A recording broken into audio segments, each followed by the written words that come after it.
โอเคดีละสาก็นั่ ธุ นก็ร้องพอเนี่ยกันเจ้าตะกี้ท่านหน่อยสมชาติกันยังโหนะ กะ โทรไปหาเปิ้น เสียงมันสะท้อนหน่อยเนาะแม่เนาะ กันนั่นน่ะ โทรไปเปิ้น เจ้า มันซ้ำในเสียงเปิ้นมันซ้ำกันแน่ กะมันซ้ำก็แสดงว่าเสียงมันซ่อนกันเจ้าเปิดหลายเครื่องมันจะซ่อนกันที่อากาศได้ละเดี๋ยวลองฟังบ้านอื่นพอเนาะว่าชัดกับมันชัดเนาะ เดี๋ยวดีสักเดี๋ยว เจ้าสาธุแม่ขจร ลองไปถามบ้านอื่นก่อนละ เจ้าสาธุแม่ขจร เจ้าหาแม่แก้วชัดก่อน เจ้า ชัดก่อน อย่างนั้นโซ่เนาะ ฮะบัดนี้ยินกะโคมันเป็นอย่างอัน แต่มันถึงว่าแล้วเวลาเพลงจะได้ยินจะทีมันเป็นอย่างอันเดี๋ยวเนอะอาจารย์ก็เช็คพอนี้มันกับหันมีปัญหาอย่างนะ ก็น่ะมันดังโซ่นั่นแหละเสียงพระอาจารย์ไปกัมมัน แต่บ่ดังแหละ เจ้าสถาฟังรายการพระอาจารย์จะไปลืมอันตอบมากำหนึ่งเดี๋ยวเราฟังบ้านอื่นพอนะแม่เนาะเจ้าแม่วินดังก่อนแม่วินไว้แสงดังดีกว่ารั่วผิดปกติมันก็ ฮะ ตั้งนี้มันจะดังโซ่หน่อยแม่พระอาจารย์ กะ มันเป็นอย่างก็ โอเคเดี๋ยวพระอาจารย์ลองใหม่แม่เดี๋ยวลองใหม่เนอะเจ้าโอเคเดี๋ยวลองใหม่เจ้าแม่สีชัดก่อน นักการเจ้าพระอาจารย์ ชัดก่อนเสียงชัดก็เจ้า ไม่เคยได้ยินนะ เดี๋ยวพระอาจารย์ออกใหม่เข้าใหม่เนอะเดี๋ยวสกัมเนอะเจ้า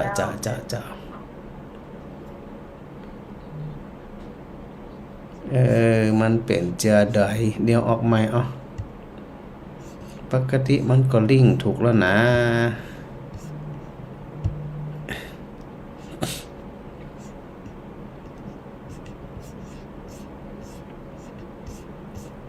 ลองพร้อมกันแล้ว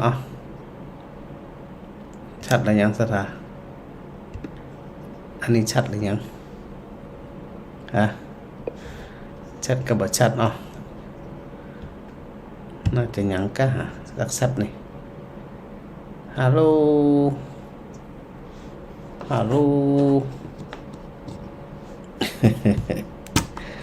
ดังก็บ่ดังลองพอแล้วมันเป็นอย่างมันแตะ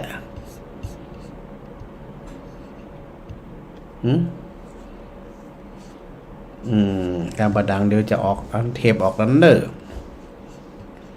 ฮัลโหลเจ้าแม่ชัดก่อนแม่ยายพรชัดกันดีฮะว่าเนี่ยที่ไฟอยู่แล้วชีวิตจัดดีตั้งเพศเป็นยังมาชัดฮะโอ้ดิฉันอาจารย์จัดชีใส่แก้วเลยดังขนาดน้อยเลยเจ้าเดี๋ยวฟังมาอื่นกำนึงแม่เนอะเจ้า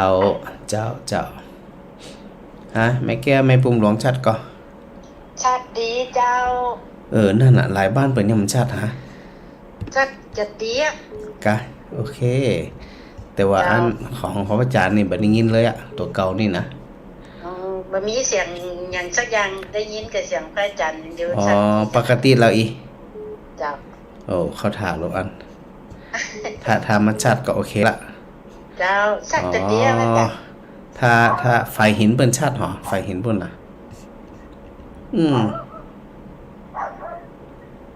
โอเคท่านพระอาจารย์พระครูสมุวิศวัตเปิ่นได้รายงานมาแล้วว่าเชียงใหม่ชัดเจนไฟหินชัดเจนขอบคุณครับท่านพระอาจารย์ครับเจ้าสาธุแม่สาธุเจ้าแม่4,000ปลาไม่แดงชัดก่อไม่สาเจ้าชัดเจนเลยออกมาคำเดียวก็หูแล้วว่าเปลี่ยนเสียงพระอาจารย์กะหูจะได้คนใดก็ เดือดโทรเข้าไปว่าเดือดบะดังตะกี้ของแดงโอ้ดังข้างบ้านนี่แหละเนี่ยเปิดดังเนี่ย นะมันจะดังกลับบ้านดังกลับดอยสะเก็ด ดอยสะเก็ดเนี่ยป่าก็อยู่ในแพร่แม่ปงค่ะตำบลแม่ปงอำเภอดอยสะเก็ดอยู่บนดอยกิ่วเนี่ย โดด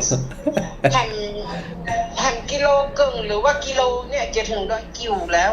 ต้องขอบคุณอาจารย์พระครูสมุวิสุวัตร ชัดเจน ไปสาเจ้า เจ้าสาธุแม่ นั่งเป็นกำลังใจให้พระอาจารย์อยู่เสมอนะเจ้า เจ้าบุญรักษาเนอ เจ้า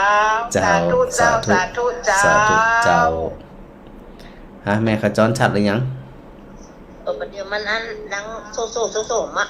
นั่นเตอะ เป็นแต่ เป็นอย่างจะอันจังใหม่บดดังหมด แต่ดังมดอ่ะตีตะกี้ตีแม่อ่ะตีแม่โทรไปตีมันดังดีแล้วนะ กะ นั่นไปแปลงแต่มันดังชั่วอย่างผมเดียวนี้ นั่นเตอะแต่จังใหม่เป็นดึงสัญญาณไปเป็นดังได้ไหม ประเดี๋ยวมันดังชั่ว กะ น่ะ มาล้างฝนตกกลางตางให้กะ ขนาดถ้าพ่นเปิดดังแล้วครับ ถ้าพูดมันยังดังดีอันคลื่นวัดฝ่ายหิน104มันชัดเจนอยู่เจ้า มันบ้านเฮาเนี่ยเป็นจะได้โมนี่ เจ้าเดี๋ยวลองฟังกันไหมท่าพอเนอร์ไหมเนอร์ เจ้าเดี๋ยวจะได้แม่จะแจ้งไปแถมเด้อ เจ้าสาธุแม่ เจ้า ฮะแม่เทียนน่าดูชัดก่อนนานเปิดอยู่ตัวแม่เทียน ไว้สาเจ้าพระอาจารย์บ้านเด็กก็ทราบเกียรติตัวจ่าเนี่ย นั่นแสดงว่าเป็นบางบ้านนะ เจ้า เป็นบางบ้าน อาจจะเป็นเพราะ จะไปเจอเจ้าทราบเกียรติตัวจ่าก ะคลื่นบางคลื่นหรือบางทีไปหมุนแปดมันอีกอะ แต่ประเทศวิทยุจะเป็นแบบตัดดีอ่ะพระอาจารย์ แม่นบางทีมันจังบัดตัดไง เจ้าแต่ถ้ามันประจานเจ้าต้องเรียนไปเรียนแต่เจ้า นั่นแหละขอบคุณจัดหลายนะแม่นะ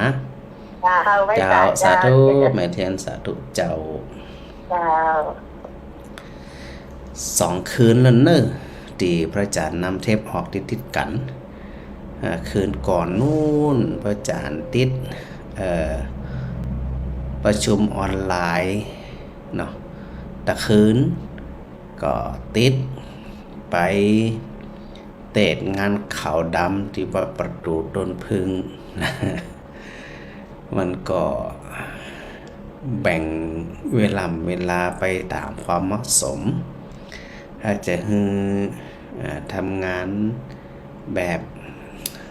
บักข้างเนี่ยมันน่าจะปัญหา24 ชั่วโมงต้องบันรับบันนอนบันสถานนะกับบอลน่าจะแล้ว ถ้าทำคนเดียวนี่นะ24 ชั่วโมงนี่บอลน่าจะแล้วพระอาจารย์เข้าใจว่าจะอันนะดูเหมือนว่าอันเน็ตมันน่าจะมีปัญหาดูลักษณะแล้วนะดูท่าทางเน็ตน่าจะมีปัญหาสถามันกระตุกแล้วก็อาศัยสถาญาติโยมแจ้งผลการรับฟังพระอาจารย์ด้วยเนี่ยในส่วนของ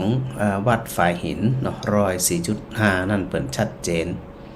แต่ในส่วนลำปางเนี่ยมีหลายบ้านนะหลายพื้นที่ที่บ่ชัดเจนนะดังนั้นนะสถาในส่วนของลำปางเนาะโยมเอ็มออนฟองซักเปิ่นก็บอกชัดเจนนี่นะ104โยมสุนันทากาดีเสียงมันเบาพระอาจารย์นานเตอะ แม่บัวตองว่าจะได้วันนี้สดมาแล้วก็เจ้าตั้งเฟซชัดเจนดีเนอะตั้ง Facebook ชัดเจนแสดงว่าสถานีมีปัญหาให้กะเนาะเพราะว่าในส่วนของท่านพระอาจารย์พระครูวิศวัตรเปิ่นได้เชื่อมสัญญาณจาก Facebook มันเลยชัดแต่สถานีวิทยุพระอาจารย์ก็ใส่อยู่นะมันก็ชัดนะยังแม่สีอาจารย์เจ้าชัดเจนนะเจ้าโอเคสบายใจละถ้าชัดแล้วสบายใจละแกนี่แกไหนก็ได้ไปเลยนี่นะ ถ้าชัดเจนดีก็โอเคละสบายใจถึงเปิ่นถึงตัวเจ้าฟังเทปมันนะช่วงหลังนี่นะคืนก็เป็นเทปคืนก็เป็นเทปคืนก่อนก็เป็นเทปมันตึมเจตันเจ้าทำนี่ วันที่8เนี่ยอันวัดหนึ่งก็ วัดบรรพตเนาะอาจารย์ผออาจารย์มหานพดลเปิ่นทำบุญวันเกิดสงสัยบัดนี้ไปเหมือนกันนะดูลักษณะแล้วนะช่วงเจ้าติดงานอยู่แนวนาปอดไตนะช่วงบ่ายก็โอ้ยติดสอนจนถึงค่ำบุญนะดูลักษณะแล้วมันว่าน่าจะได้ไปดูนะมันจะแบ่งเวลาจะได้นี่ แบ่งโอเคเจ้าสาธุเจ้าแม่ยายพรชัดหรือยังน้องโบแดงเปิดฟังจาก104ชัดอยู่แล้วข้าเจ้าได้ยินจะดีกะตั้งปุ่นเปิดชัดรู้แสดงชัดจะดีเจ้ากะสถานีเปิดดีลูกจะไปหายเลยเน้นเลยนี่วัดไหนวัดไหนวัดหลวงตาจารย์ดูก้อนไปมันไดวัดตาจารย์ดูก้อนจะแปลงไปมันไดเป็นบทเท่าได้รู้ว่าอ๋อเจ้า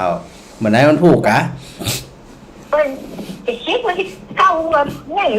ย้ายจะเป็นเงี้ยมาคำนี่ย่อยกันอ๋อไปประคำนี่เจ้าโอ้มืดละแล้วดึงตัวเปียงมาฟังมันฟังเจ้าได้เลยเจ้าเนื้อแม่เนื้อเจ้านี่ยังจะปีกมาฟังต่ออยู่นะไปงานบวชผักฤดูร้อนเนาะพูดถึงเรื่องอันบวชเนนผักฤดูร้อนเนาะรัศดาเนาะมันก็เป็นจะได้ดีมันก็เป็นไปมามันก็เป็นประเพณีไปเหียนะโดยผู้จัดเองเนี่ยเปิ่นก็มีความปรารถนาดีเนาะถึงงานหลวงป่อหลวงปีถึงศรัทธาก็คืออยากให้เด็กละอ่อนนั่นมีโอกาสได้มาศึกษาเราเรียนมีโอกาสได้อยู่ในกรอบในระเบียบสัก7วัน10วันนะอย่างน้อยเนาะแต่ก็นั่นแหละก็ยังว่านั่นน่ะ5วัน10วันก็ถือว่ามันหน่อยเดียวนะสถานนะติดไปหน่อยนะแม่บุญรักชัดก่อนเจ้าฮ้อนไปเจ้าบ่ฮ้อนฮ้อนกายแต่บ่ฮ้อนจ่อยแต่ฮ้อนรับก็บ่ได้ลำชัดกำชัดเดี๋ยวนี้นะแจ้ฮะแม่บุญรักแต่ฮ้อนว่าชัดก่อเจ้าวิทยุชัดก่อชัดอยู่แต่คืนมันจะได้มันมีกระติกเสียงชั่วๆไปได้แต่คืนเป็นเทพเจ้าอ๋อแน่เจ้าพระอาจารย์ไปอันเตดในงานขาวดำมางั้นขาวดำแหละเจ้าชอบดีอันนี้มันเป็นชาติแต่คืนนะกะมาว่าแต่พระอาจารย์นี่เป็นใส่เทศนี่เป็นใส่มีงานไม่เอาไว้ค่ะได้พังเบิร์นแล้วว่ะเจ้าไปนอนในหม้อไปนอนวันลูกสาวบ่ได้เอาวิทยุไปบ่ได้ฟัง7หลายวันลูกวันหลังน่ะแบกไปตัววิทยุน่ะแบกเลยจะไปเลยจะไปลืมจะไปละแต่นอนถ้ามีวิทยุซึ่งบอกจังว่าปิดแถวเข้าป่ามหากุฎนกุองค์เจ้าก็ถือโอกาสฟังเทศฟังธรรมจากอันนั้นเนาะแม่เนาะเจ้าได้ละกะทำกับละมีเต็มชอบนี้เจ้าก็ฟังไปเทียนน้อยละน้อยนะแม่เนาะเจ้าสาธุแม่บุญนักไปสายเจ้าฟังอยู่ทุกคนละทุกตนทุกองค์เจ้าสาธุเจ้า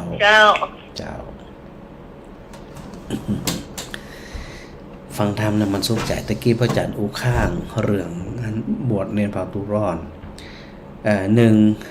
ก็เพื่อที่จะหึงเล็กละอ่อนในซึมซับเนาะการไหว้พระการสวดมนต์การวางตัวนะแม่จะเป็นระยะเวลาสั้นๆนั่นนะ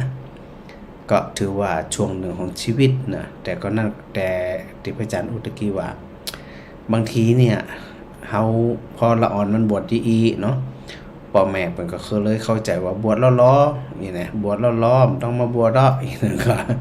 ส่วนมากเขาก็จะเข้าใจเป็นลักษณะเช่นนี้แต่ว่า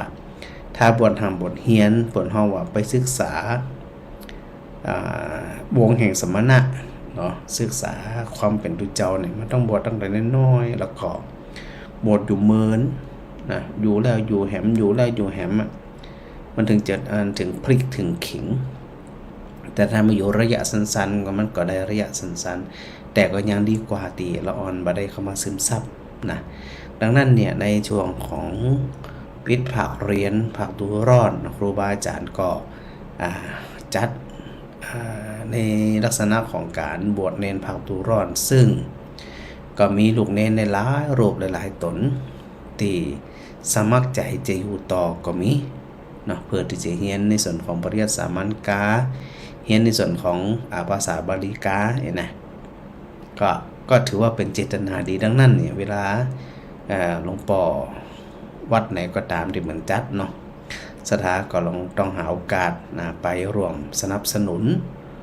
ไปร่วมดูร่วมพอแล้วก็ส่วนใดที่เขาจะช่วยกันดูแลเนาะ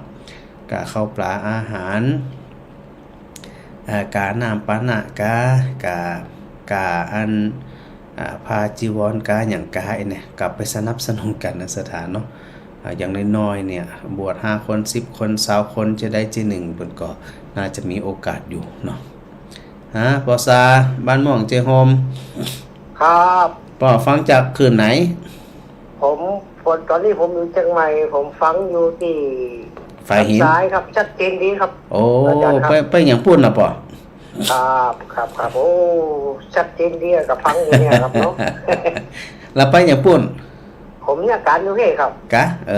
เนี่ยการตีแยกไม่อ้อนนี่ครับแต่ถนนใบพาดน่ะจ้ะอ๋อถึงว่าแล้วลูกไปอยู่ปุ่นไอ้ม่วนอีบ่ฮ้อนกะตะปุ่นเขาพูดจะชุกเนี่ยสุกก็ดีกะมันต้องได้เตรียมหัวขาดพัดลมดูบ่ได้ละมาตึมในแต่น่ะขาดพัดลมนี่นะครับอดเอาเนาะอดเอากะแหมน้อยได้ฝนก็ลงแล้วป่ะครับแหมน้อยละอันนี้แสดงว่าปอฟังใจนะอาจารย์เด้อสาธุปอสาธุครับสาธุอันสายตังเชียงใหม่เปิ่นชัดเจนดีนะมีแต่สายลำปางเนี่ยบางสายบางส่วนบางตีนะกำมาตะกี้กำหนึ่งนะเฮาเคยได้ยินคำว่าจับชายผ้าเหลืองของลูกนะที่อันบวชเนี่ยเข้าสู่สวรรค์อีนะโบราณเพิ่นว่าจีถ้าเฮาใส่ใจพิจารณาดีๆเนี่ยสถานเมื่อว่าจะบวชเนนเมื่อว่าจะอันเป็กตุก็คือบวชพระเนี่ยนะโดยปกติเนี่ยสถาที่เป็นยมป่อยมแม่เนาะตลอดถึงญาติพี่น้องปู่ย่าตายายต่างๆเนี่ยนะโดยปกติเนี่ยก็จะบอกค่อยได้นึกถึงวัดต่อใดนะบ่ค่อยนึกถึงวัดบ่ค่อยมีโอกาสใส่บาตร บ่มีโอกาสได้ฟังธรรมบ่มีโอกาสได้มากวาดวัดถูวัดทำความสะอาดวัดนะมันบ่ค่อยมีโอกาสเพราะอย่างเพราะว่าโดยปกติเนี่ยเฮามักจะบ่ค่อยนึกถึงวัดวาอารามต่างๆ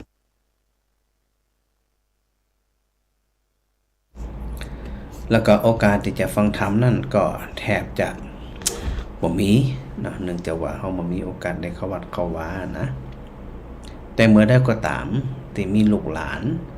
คำว่าเป็นเนนพระเนี่ยจากบ่เคยเข้าก็ต้องเข้าล่ะเพราะว่าลูกหลานอยู่ที่วัดอยู่จะได้กินจะได้เจ็บปวดจะได้เฮียนจะได้นี่ถามไทยอยู่หั่นนะแล้วก็จากที่บ่เคยใส่บาตรก็ต้องใส่บาตรกว่าลูกอด พออันลูกบิณฑบาตโดยพระปีเลี้ยงกาอย่างกาเนี่ยพ่อแม่ญาติพี่น้องถือโอกาสตรงเนี้ยได้สร้างบุญสร้างกุศลและนอกจากนั้นเนาะแต่ละวัดแต่ละวานั่นเนี่ยเปิดนี้การแสดงธรรมสถาก็มีโอกาสพ่อแม่ก็มีโอกาสในการฟังธรรมคำว่าจับชายผ้าเหลืองของลูกเนี่ยของลูกของหลานขึ้นเข้าสู่สวรรค์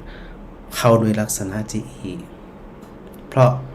ด้วยความเป็นห่วงลูกหลานตัวเก่าเนี่ยว่าจะอยู่จะกินจะได้จะไปจะได้มันก็เมื่อเคยเข้าวัดก็ต้องเข้าวัดอันนี้เป็นห้องว่าจับชายผ้าเหลืองเข้าสู่พระศาสนาจับชายผ้าเหลืองเข้าสู่สวรรค์มันนึกถึงคุณงามความดีแต่ถ้าหากว่าเฮาบวชลูกบวชหลานนะอย่างที่เฮาได้หันประเพณีบางพื้นที่เนาะมีแห่แหนแต่นะกินเลี้ยงกันหมดไปเป็นแสนเป็นหมื่นเป็นแสนเนี่ยแล้วก็บางทีลูกเข้ามาอยู่ในวัด3วัน7วัน15วันอีเนี่ย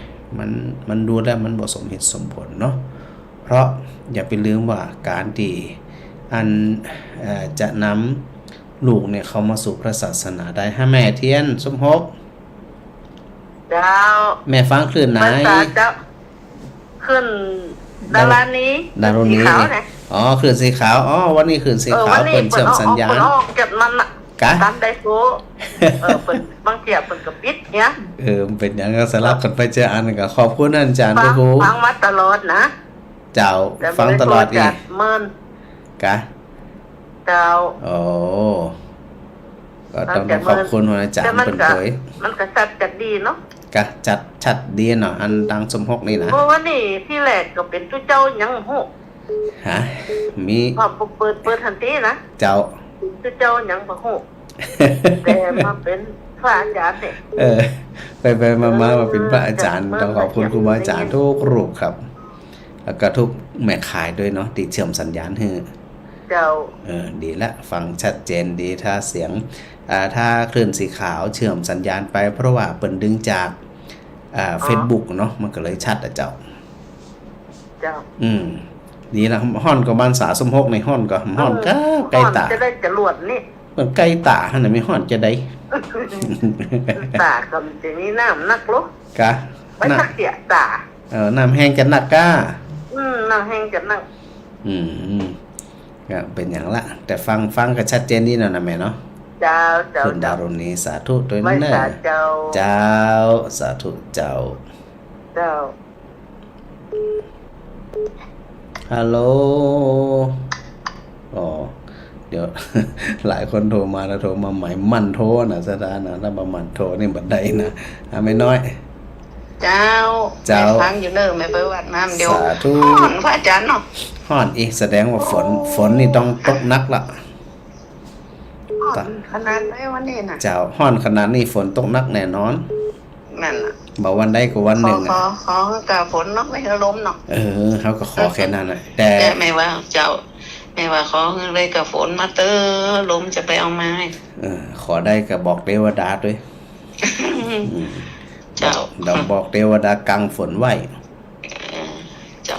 ยิ่งมันฮ้อนต่อได้ในโอกาสจะมีลมก็มีต่ออันนะเจ้า เจ้าแม่เปิดอันเฟซบุ๊กว่าพอ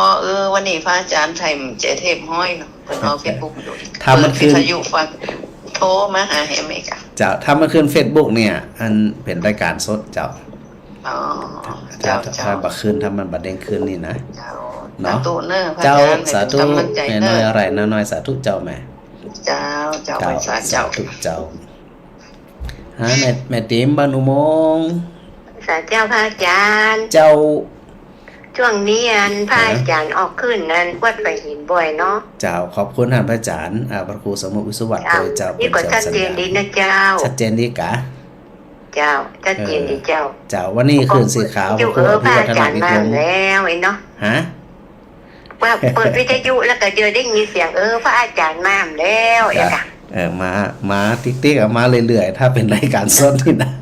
ช่วงหลัง มา บ่ค่ เป็ อน ย อา ว่าง ชีพต้องดีกะ เจ้าถ้าเป็นรายการสดก็มีโอกาสได้ได้จากกันผ่องนี้นะ เจ้าแจ้งทางพระอาจารย์ว่าวันนี้ฟังวัดไปหินนะเจ้าชัดเจนเลยนะเจ้า ชัดเจนสาธุแม่สาธุแม่ติ๋มสาธุ กับ เจ้า พระสาเจ้า สาธุเจ้าฮะแม่ดาบันสันแม่ดาฮัลโหลแม่ดาบันสัน เจ้าไว้สาอาจารย์เจ้า เจ้า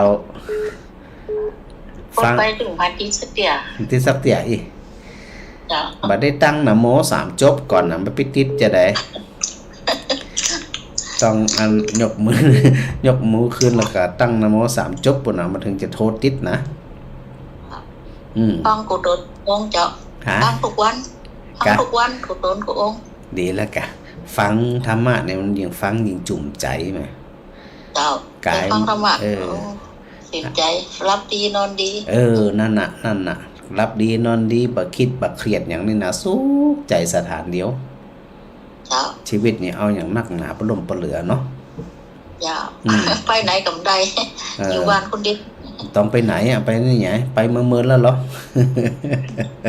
มันจะเครียดได้ไปไหนกับน้องเนาะจะไปเครียดมันเพราะเฮากำหนดจิตดีๆวางเรื่องราวดีๆเนี่ยเฮาก็จะมีความสุขใจแล้วไหมว่าแล้วนั่นสุขก็ได้ใส่บาตรให้เตียว่าเจ้าว่าถูกต้องคุณน้องวินทบาทหน้าบ้านถูกต้องกะเจ้าก็ดีเลยค่ะมีโอกาสได้ใส่บาตรด้วยอย่างตัวไหมใส่กุศุกเจ้าสุขใจด้วยเจ้าวันนี้กันเตรียมไว้แล้วดีละเพราะวันผูกกับวันศุกร์แล้วเนาะเจ้าสาธุแม่ดาสาธุเจ้าแม่เรือนบ้านแสนต่อเลยจ้าพระอาจารย์เจ้าไอ้หลังอยู่เลยเจ้าชัดเจนกับชัดเจนดีเจ้าฟังขึ้นตาลุเนเจ้าขึ้นตาลุเนตั้งแสนต่อปุ่นเนี่ยเปิดดึงชัดกับอันขึ้นไฟหินนี่นะเจ้าเชื่อมสัญญาณดีละชัดเจนดีเลยเจ้าแม่สมันใจเลยพระอาจารย์เลยสาธุเจ้าสาธุเจ้าจะไปเจ้าตั้งจังหายตั้งแปะตั้งนานไผเยานี่สงสัยบ่ได้เชื่อมสัญญาณไป ดักแซบละปูนกับดักแซบนะ โดยปกติถ้าคลื่นสีขาวใน8จังหวัดภาคเหนือเนาะที่เปิ้นได้ลิงก์สัญญาณโดยทั่วไปก็มักจะได้ยินโดยทั่วแล้วก็เท่าที่ทราบก็คือศรัทธาญาติโยมครูบาอาจารย์คลื่นสีขาวก็จะได้เดินทางมาที่วัดบรรพตสถิตวันที่8นะฮะศรัทธาก็เลยถือโอกาสได้ดำหัวกันให้แม่ลุ้นสันกำแพงแม่ลุ้นสันกำแพงเจ้าอาจารย์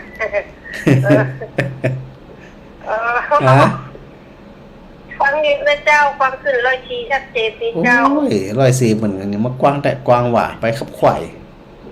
เจ้ากว้างเนี่ยแสดงว่าอันเครื่องบรรทุกจะใหญ่เนาะสัญญาณกระชัดแล้วก็ไปวงกว้างกันนะถึงสารปีสันกำแพงแถวๆนั้นแม่นถึงนั่นน่ะเจ้า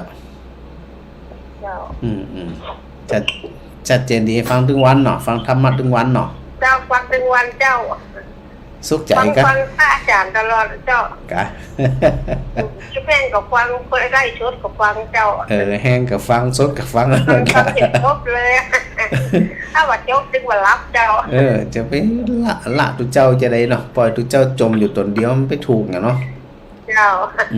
เป็นเปื่อนเจ้าเลยเจ้าจมคนเดียวหัวโอ้เป็นเปื่อนกันนะเนาะเจ้าสาธุแม่ลุ้นเจ้าสาธุเจ้ามีน้องใจด้วยเจ้า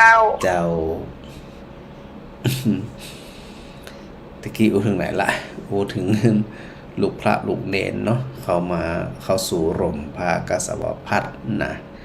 เข้ามาอยู่ภายใต้วัดวาอารามในช่วงระยะสั้นๆพ่อแม่ก็ปนห้องว่ามดห่วงไประยะสั้นๆเหมือนกันแต่จะไปลืม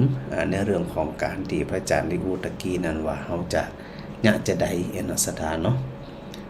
ฮัลโหลปลานดอยสะเก็ดอย่างมาเดี๋ยวเนี่ยเจ้าแม่ศรีวิไลใส่ปลาแม่ศรีวิไลปลานดอยสะเก็ดเจ้าชัดเจนดีก่อนเจ้าแม่ศรีวิไลเจ้าดอยสะเก็ดนี่แสดงว่าอัน104นะแม่เจ้าแม่ไปหยุดโดยกามชัดเจนดีเจ้าติดตามตลอดเจ้า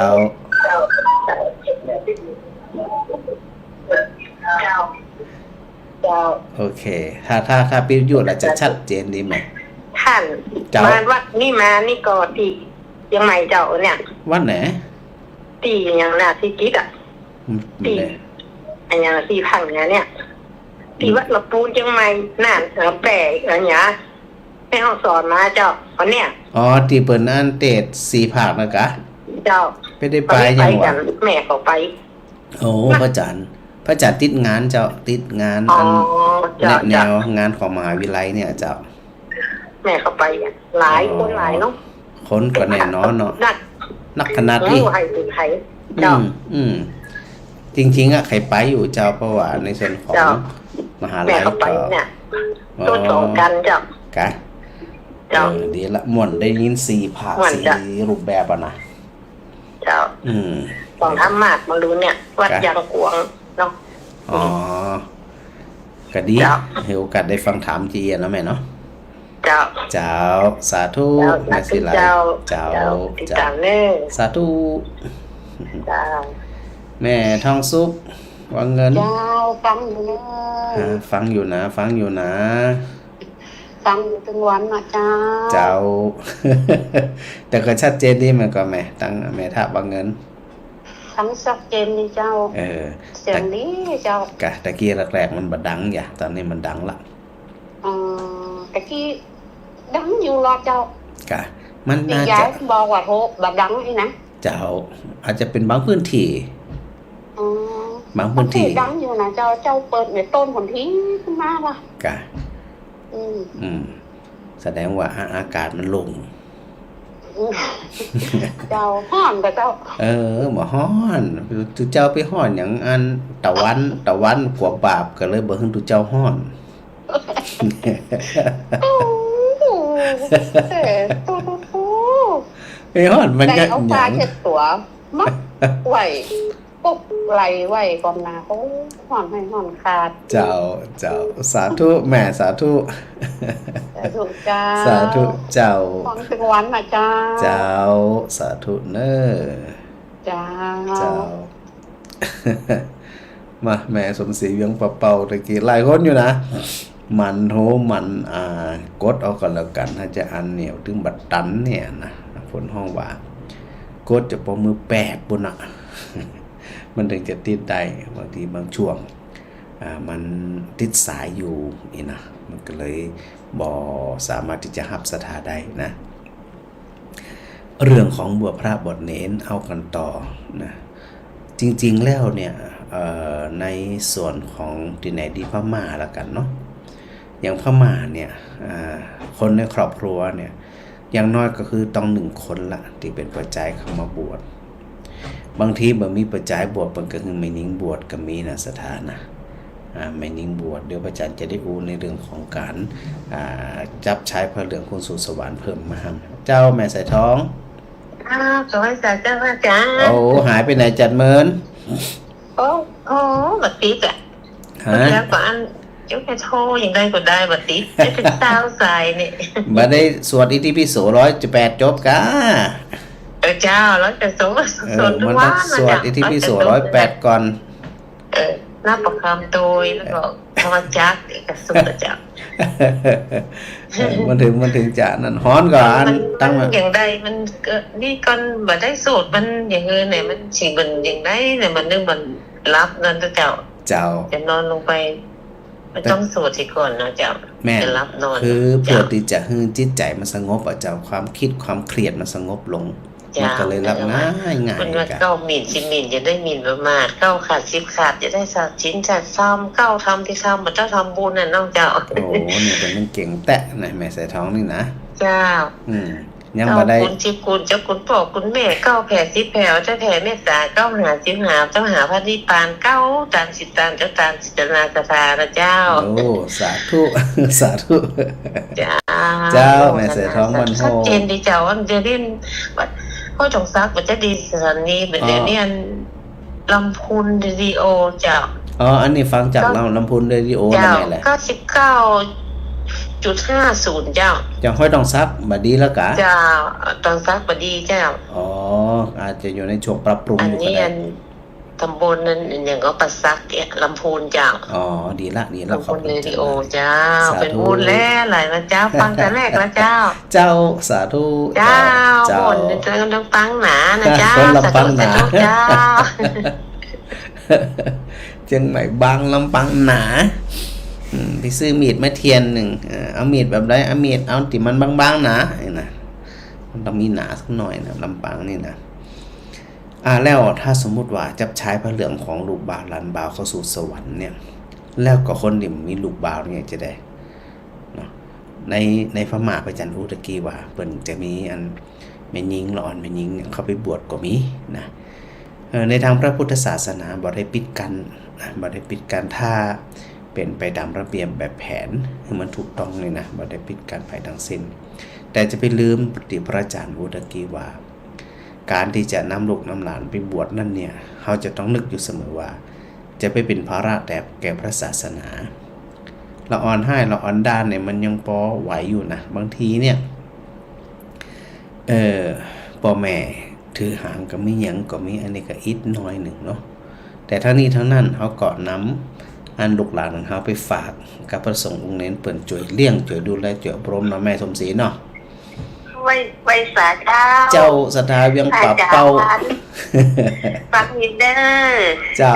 แม่ฟังตื่นไหนแม่สมศรี ขึ้นด้านรถนี้เจ้า ด้านรถนี้เปิ่นกระจัดแห้งหนวอันไปขับไขว่ เจ้า ตั้งไม่สวยเนี่ยมหันโทรมาคำเตียนะตั้งไม่สวยนี่นะ จ้า ตั้งเวียงป่าเป้านั่นน่ะสงสัยหาบัตรตันเนี่ยมกดอยู่หันบ่ฮู้ พ่อเนาะอาจารย์พุ่นฮ้อนพระเพศปัจเจฮ้อนจุเจ้ามันจะฮ้อนอย่างที่พระอาจารย์อุตกีตะวันเปิ่นกว่าบาปก็เลยบ่ฮู้จุเจ้าฮ้อน นี่ก็ฮ้อนนิดหน่อยอีเด้อมันก็ยังหวานก็ฮ้อนจะได้กระจ่างแต่แหมน้อยฝนตกมันก็เย็นละแม่เจ้านี่ละบุญรักษาเน้อเจ้าแต่คืนนี้ก็ได้ยินกำนะแล้วก็เปิ่นคืนเปิ่นนี่ไปทางใดบ่ฮู้กะลมพัดละกะอันแน่แต่คืนนี้แม่ก็ฟังกำโอ้ยแบบดันโทรสักกำแต่คืนเป็นเทพแม่แต่คืนเป็นเทพกะอ๋อเป็นคืนไปทางใดบ่ฮู้เลยโทรติดเลยอีเจ้าบ่เป็นหยังสถาปรับได้หมดเดี๋ยวนี้นะทุกเจ้าตนได้มาฟังหมดวันนี้แม่ก็จะชมกันกำลังเตะโทรศัพท์มานี่อันพระเจ้าหายตัวอะไรเป็นกำลังใจพระอาจารย์เนอะสาธุแม่สมศรีเวียงป่าเป้าเจ้าสาธุมีโอกาสได้บ้านหน้าอยู่เนาะตึงมีโอกาสแม่เนาะเจ้าสาธุไว้สาเจ้าสาธุเจ้าช่องแรกอันหับใส่กันสักกำก่อนเนาะแม่มาไลเจ้าไม่สาเจ้าพระอาจารย์เจ้าสาธุโยมแม่ก็นั่งฟังนี่ปล่อยให้เปิดอู้กันไปก่อนนี่แหละเจ้าหลายอยู่วันนี้นะโยมแม่ก็ไปงานเขาทำเจ้านี่กับแม่พี่สาวของแม่แสงเดือนเนาะเจ้าคงจัดนะเอาเป็นลูกพี่ลูกน้องกันก็โยมแม่เนี่ยจะไปวันนี้แล้วเจ้าแล้วก็ไปช่วยเป็นวันก็ไปวันนี้ก็ไปไปเฝ้าศพโยมแม่ไปสักกรรมโยมแม่ฮ้อนมันถึงฮ้อนเดินไปแล้วมันเป็นจังได้หูพระอาจารย์เจ้ามันวิวๆว้าวๆนี่แม่โยมแม่เลยไปนะอากาศมันฮ้อนเนาะเจ้ามันอากาศมันฮ้อนลงไปเจ้าบ่ไหวกับเป็นหยังไหวน้องสาวก็สั่งไว้ว่าปีสมันฮ้อนแต่แกมันต้องไปไหนเนอะรักษาสุขภาพให้นักๆเจ้าปลาไข่ใต้ชัดเจนนี่นะเป็นไรก็เจ้าปลาไข่ใต้นี่ชัดเจนนี่นะวันนี้นะเจ้าโอเคสาธุเนอไข่เป็นเอาไว้วัดปลาไข่เหนือนะเจ้าอ๋อเจ้าสัญญาณชัดเจนนี่นะแม่นะเจ้าแล้วแต่ว่ามันไปได้สู้ๆหน่อยเสียงดีๆล่ะเจ้าโอเคสาธุแม่ก็นั่งฟังแล้วก็ปล่อยเป็นหูกันไปก่อนนี่แหละสาธุเนอเจ้าสาธุเจ้าเดี๋ยวแหมสักน้อยหนึ่งเนาะอาจจะเพราะว่าสถาโทรมานักหลายหับบัตรตันในช่วงชั่วโมงที่2เนี่ยก็คงจะ นำเข้าสู่สาระธรรมเนาะในชั่วโมงแรกก็ถือโอกาสได้หับสายสถาญาติโยมนะมีโอกาสได้พูดได้จาได้พูดได้คุยกันเนาะสถานเนาะก็หับไปเนาะแม่นิดปงน้องเวียงป่าเป้า ไว้สาเจ้าพระอาจารย์เจ้า สาธุเจ้า อันนี้ตัวจริงเสียงจริงเลยเนาะ ตัวแต้นี่นะตัวแต้ๆเลยนะนี่นะ นึกว่าเสียงปลอมก็อีเนี่ย ปลอมมาหลายวันละ เรื่องกันโทรมาได้ก่อนไม่โทร ถ้าปลอมในสถานโทรออเตอร์ตึมจะได้รับเจ้าเพราะมันเป็นเทพ โทรมาได้ก่อนติดเจ้า กับพระประจานนะกับสถาฟังธรรมะเหมือนในใจนักแน่นอยู่แล้วเนาะ เจ้าฟังอยู่ตลอดนะเจ้า เจ้า พอได้มีเวลาได้โทรมันเตือบางครั้งก็โทรบัดตัน บัดตันเปิดนี่ที่หลังต้องเตรียมแห่กดเลยอะที่หลังเนอะ เจ้า สาธุแม่สาธุ เจ้าเป็นกำลังใจ สาธุ ให้ แม่นิด เจ้า สาธุเจ้า แม่สุกแก้ว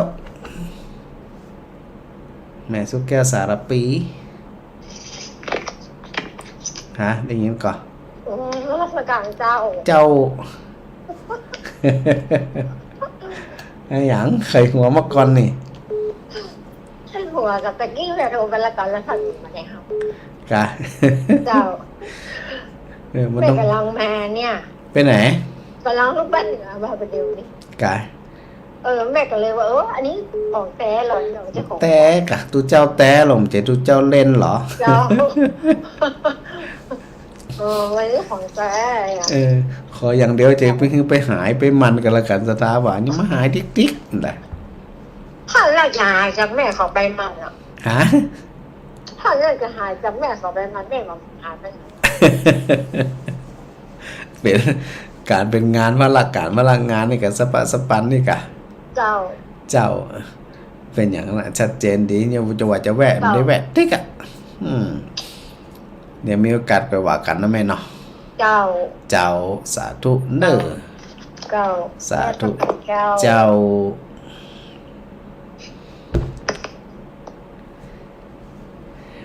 อัน ในเรื่องราวต่างๆนะเดี๋ยวพระอาจารย์ขอถือโอกาสบอกฮับสายเนาะสถานเนาะฮับหลังจากนี้ไปเนี่ยอาจจะบอกค่อยได้รู้กับพระอาจารย์เนาะตอนนี้แหมสายแล้วกันตั้งใจมาละนะแม่น้อมเวียงหนองร้อง เจ้าโอ้กับนี้หม้อดีเอ้ย กดคำเดียวได้อี เจ้าข้าวแล้วก็ว่าโถแต่เดิมมันตึ้งบ่ตีดเจ้า ตีดแล้วตึ้งบ่ได้หอบเลย ครั้งนี้นี่คำเดียวอี วันนี้กรรมเดียวนะบุญเด้อวันนี้นะบุญเจ้า กดคำเดียวติดบางคนเหมือนทุกคนเป็นสาวล่ะ แต่เลยอะกูเตือนนี่นะข้าโทษแผนท่านอาจารย์โอ้ยอย่าได้ว่าบัดตีด วันนี้ลมนะอย่าปัดจากลำปางมาจ้ะ สงสัยนะลมเย็นไปจากลมร้อน เจ้า ชัดเจนนี่แม่ฟังจากคลื่นไหน ขึ้นห้อยตองซักเจ้า ตะกี้เพิ่นบอกบ่ได้ยินหรือว่าห้อยต้องซักตะกี้อ่ะ อ๋อได้ยินดีเจ้าก ะตะกี้แม่ใส่ท้องว่าบ่ชัดอีหรือว่าห้อยต้องซักอ่ะ แต่มันแบบปดซัดแต่ใดเจ้าก ะแต่ก็ได้ยินดีอยู่นะแม่เนาะ ก็นึกว่าแบบเจ้อันนี้ก้าอีน้อยถ้าอย่าแทบก้าอีต่ำกูเตือนนะ อันนี้ของแต่อันนี้นะ เจ้าวันนี้บุญหล่นทับเจ้า เจ้าสาธุเนอ เจ้าสาธุเจ้า สาธุเจ้าจากนี้ยังมาฮับเตือกันละกันสำหรับสถาติฟังจากวิทยุคลื่นไหนๆก็ตามเนาะก็ต้องขอบคุณครูบาอาจารย์ขอบคุณทางด้านแม่คายเปิ้นเนาะเจ้าของสถานีแต่ละสถานีติลิงก์สัญญาณไปแล้วก็สถาญาติโยมมีโอกาสได้ฟังนำฟังธรรมกันนี่นะเปิ้นฮ้องว่าเป็นสะพานบุญนะเป็นสะพานบุญแฮมยังนะเปิ้นฮ้องว่าเป็นธรรมทานด้วยนะ สละเวลาสถานีเนี่ยนะให้กับตุเจ้าเนาะให้กับครูบาอาจารย์สละเวลาของสถานีนั่นให้กับสถาญาติโยมมีโอกาสได้ฟังธรรมอันนี้เป็นห้องว่าเป็นธรรมทานด้วยเนาะจะได้ก็ขออนุโมทนาสาธุด้วยนะที่นี่พระอาจารย์ในอูข้างตะกี้เนาะจากเดี๋ยวบอกมันบอกเบอร์โทรศัพท์กำก่อนเพื่อสถาติฟังรายการวิทยุแล้วอยากจะอันโทรโทรจ๋านะหมายเลขโทรศัพท์ที่สามารถโทรหาพระอาจารย์ได้เนาะก็คือ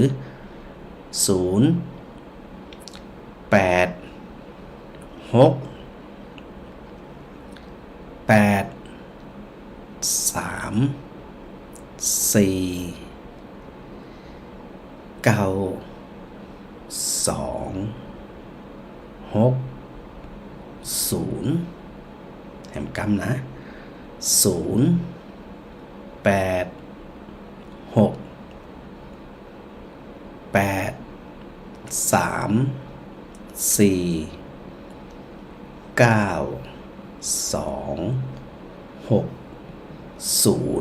อันนี้บอกสถาไว้ก่อน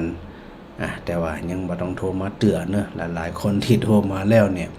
ช่วงนี้ที่พระอาจารย์ได้บอกขออนุญาตยังบ่รับเตือนเนาะเดี๋ยวจะได้นำสู่สาระถึงในเรื่องการบวชเข้าสู่พระศาสนานั่นเนี่ยลูกหลานของหมู่เฮาทั้งหลายที่เข้ามาเปิดเฮามาย่อมจิตย่อมใจย่อมพฤติกรรมได้หันแบบหันวงหันคติแบบอย่างที่จะน้อมนำไปประพฤติปฏิบัติในชีวิตประจำวันนั่นเนี่ยนะบางทีเนี่ยนะแค่7วัน10วัน15วันเนี่ยกับละอ่อนบางคนนี่ได้ผลเห็นผลนะสถานะแต่ละอ่อนบางคนก็ยังหวานนั่นนะมันต้องใช้เวลาพอสมควรอันนี้ก็ขึ้นอยู่กับปุญญาบารมีของไผของมันแต่ที่สำคัญก็คือความเข้าใจของญาติพี่น้องการที่จะเข้ามาบวชเป็นเน้นก็ตามเป็นตุเจ้าก็ตามเนี่ยจะได้บุญคณะหนึ่งเนี่ยก็คือบุญคิดที่จะเป็นการสืบทอดอายุของพระพุทธศาสนานี่เป็นบุญ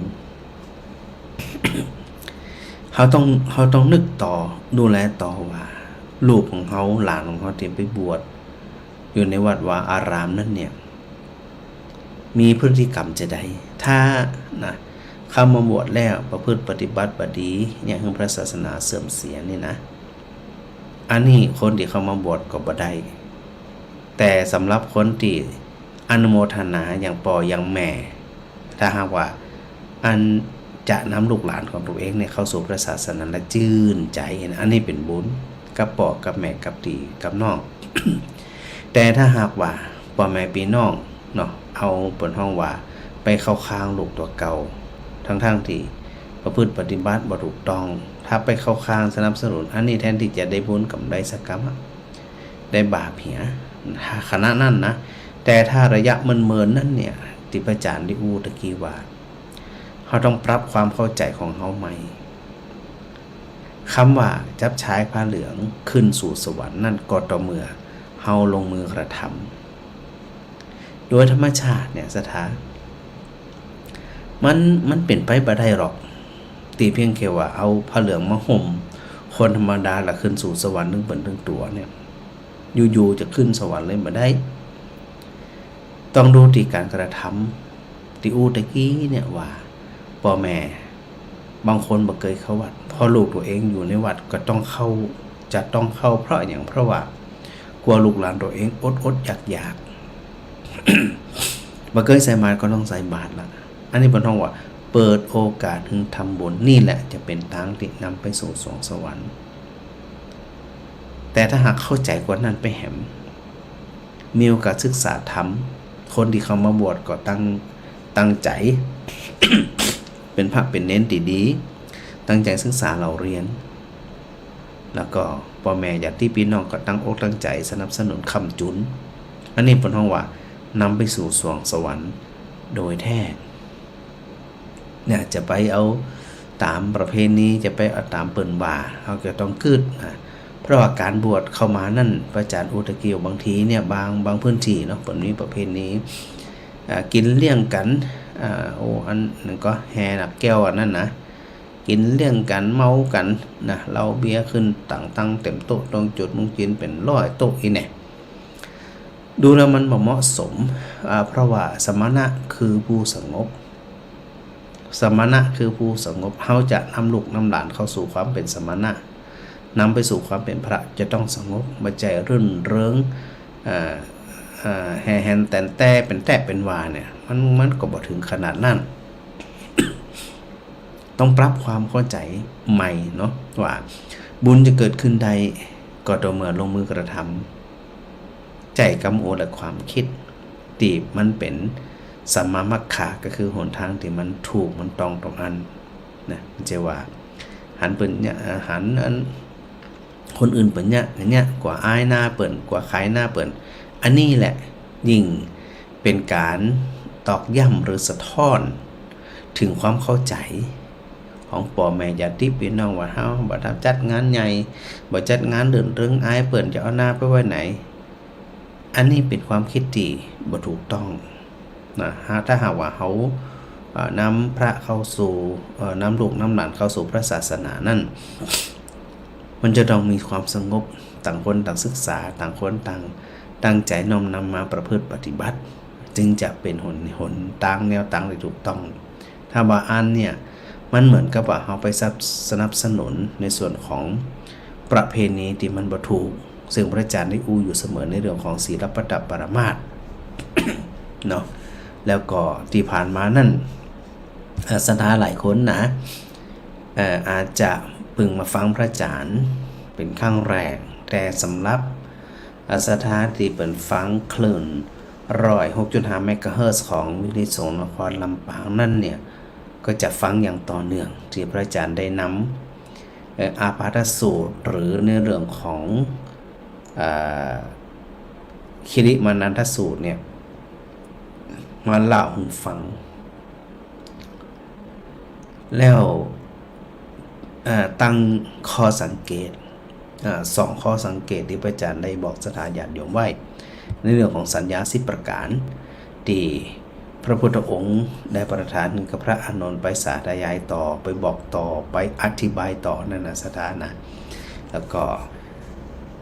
ตั้งข้อสังเกตไว้2 ข้ออันนี้สถาจะต้องระลึกถึงอยู่เสมอว่าในข้อสังเกต2 ข้อเนี่ยซึ่งเป็นส่วนของการประกอบ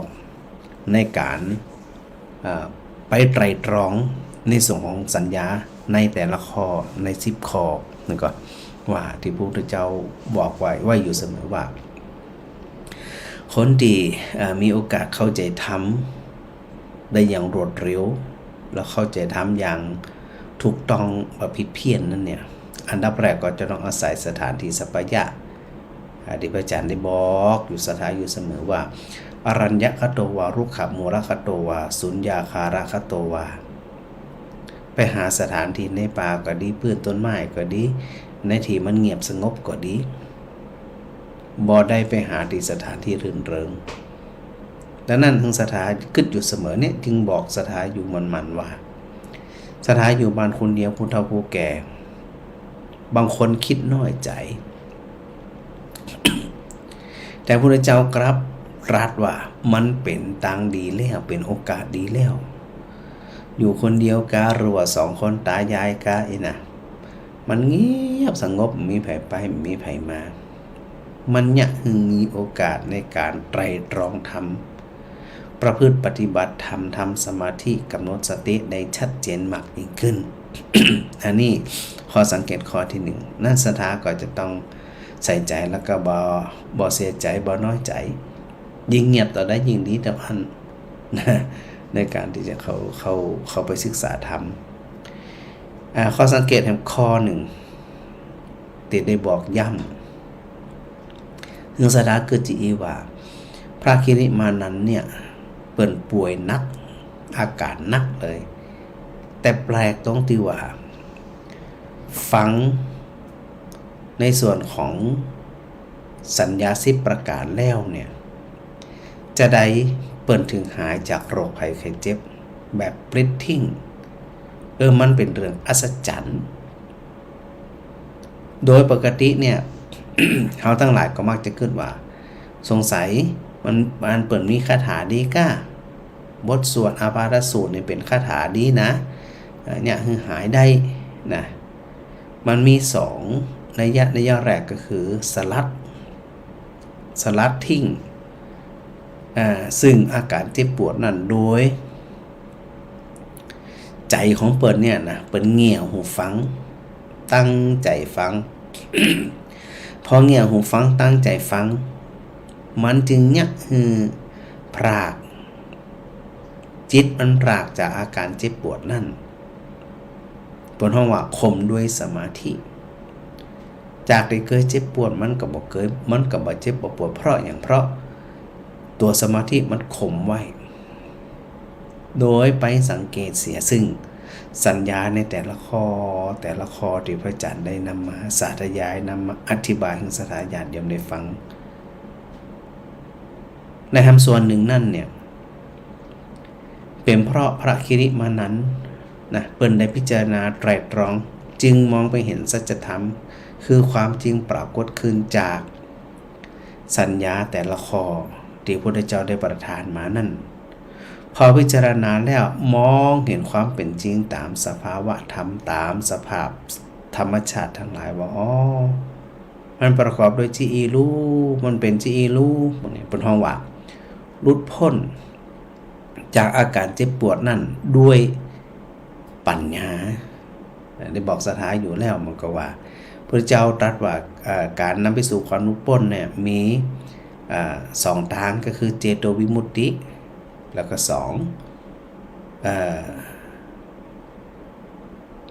เป็นห้องว่าปัญญาวิมุตติ ก็คือหลุดพ้นด้วยจิตเป็นสมาธิและหลุดพ้นโดยที่นำไปสู่ความเข้าใจก็คือตัวปัญญาเนี่ยไอ้2ตัวเนี่ยถามว่าเฮาจะพิจารณาโดยตามที่ท่านพระคิริมานันทะเนี่ยเปิ้นได้พิจารณาไปตามนี้หรือไม่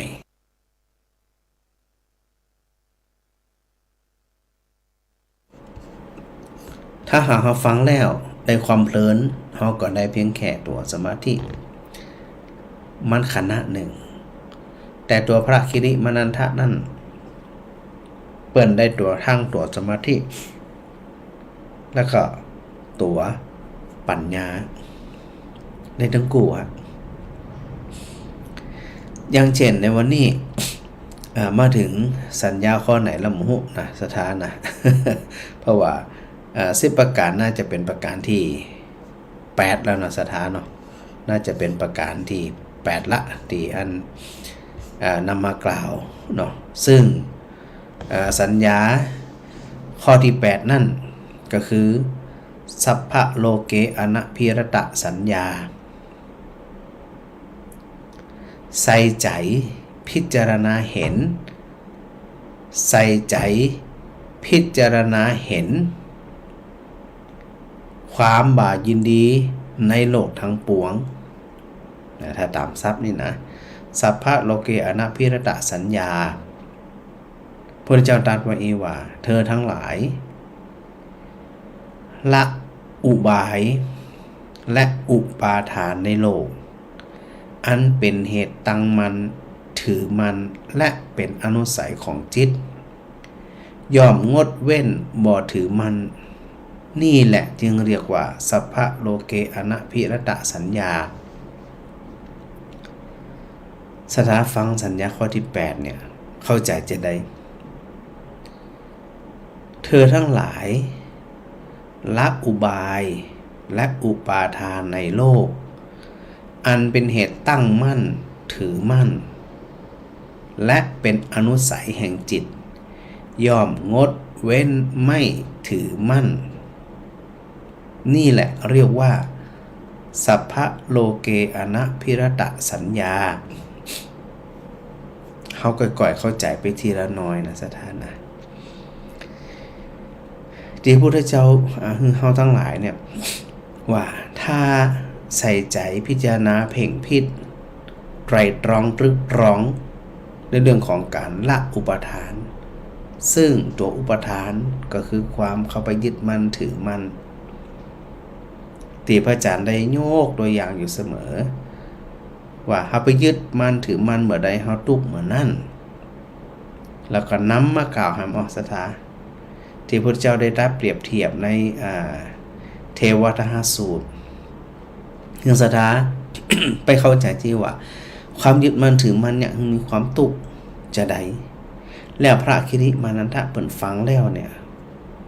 เปิ่นคลายเปิ่นละความยึดมั่นถือมั่นมันจึงเนี่ยจิตใจเปิ่นผ่องใสแจ่มใสได้แม่กระทั่งศรัทธาญาติโยมทั้งหลายที่ฟังรายการธรรมะที่ศรัทธาบอกว่าฟังธรรมะแล้วมันรับดีตีรับดีสบายใจสุขใจบ่ใจเป็นเพราะ ครูบาอาจารย์เป็นเพียงแค่องค์ประกอบเสียงของพระอาจารย์เป็นองค์ประกอบน้องนั้นเป็นองค์ประกอบทั้งนั้นแต่ตัวหลักๆก็คือตัวจิตตัวใจของศรัทธาญาติโยมเองไปสู่ความบ่ยึดมั่นถือมั่นณขณะหนึ่งมันบ่คิดล่ะ บ่คิดหน้าบ่คิดหลังบ่เอาเรื่องเก่ามาตุกมาเอาเรื่องในอนาคตมาคิดให้กองเกิดความกังวลมาทุกข์ใจเศร้าหมองใจเมามาสนใจมาใส่ใจฟังทำสุขใจไอตัวฟังแล้วสุขใจมันทิ้งได้ขณะหนึ่งมันละได้ขณะหนึ่งนี่ขณะหนึ่งนะสถาหลายคนหลายท่านจึงบอกว่ามาเอาอย่างทีวีกับพอเอาอย่างกับสนใจสักอย่างตอนเนี้ยนะจะฟังทำอย่างเดียวฟังแล้วมันสุขใจจะได้มันสุขก่อนเพราะจิตมันมาไปแสหาเรื่องราวที่มันก่อเกิดความทุกข์ใดงานนี้เป็นสิ่งสำคัญนะสถานะ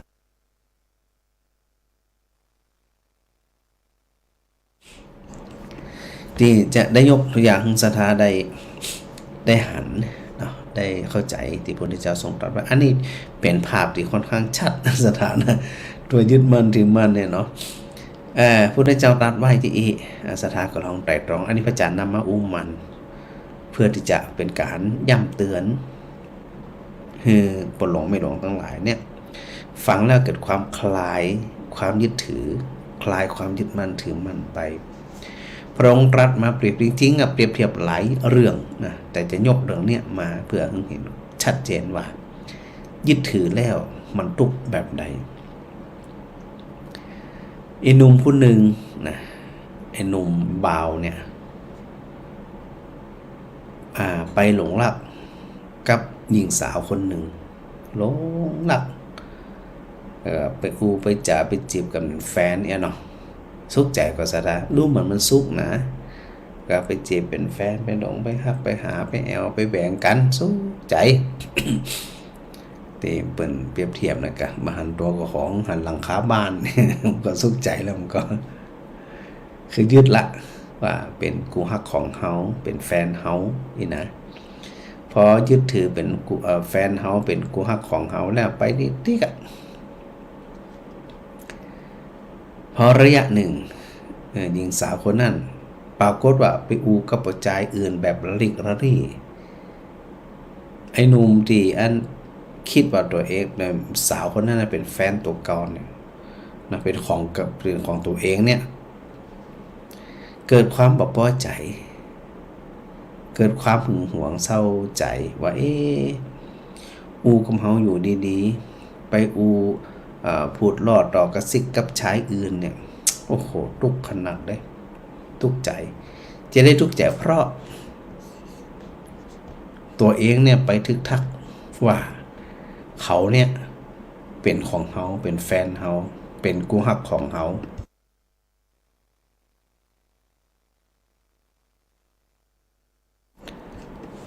เห็นครั้งหนึ่งก็ทุกครั้งหนึ่งเห็น2 ครั้งก็ทุก2 ครั้ง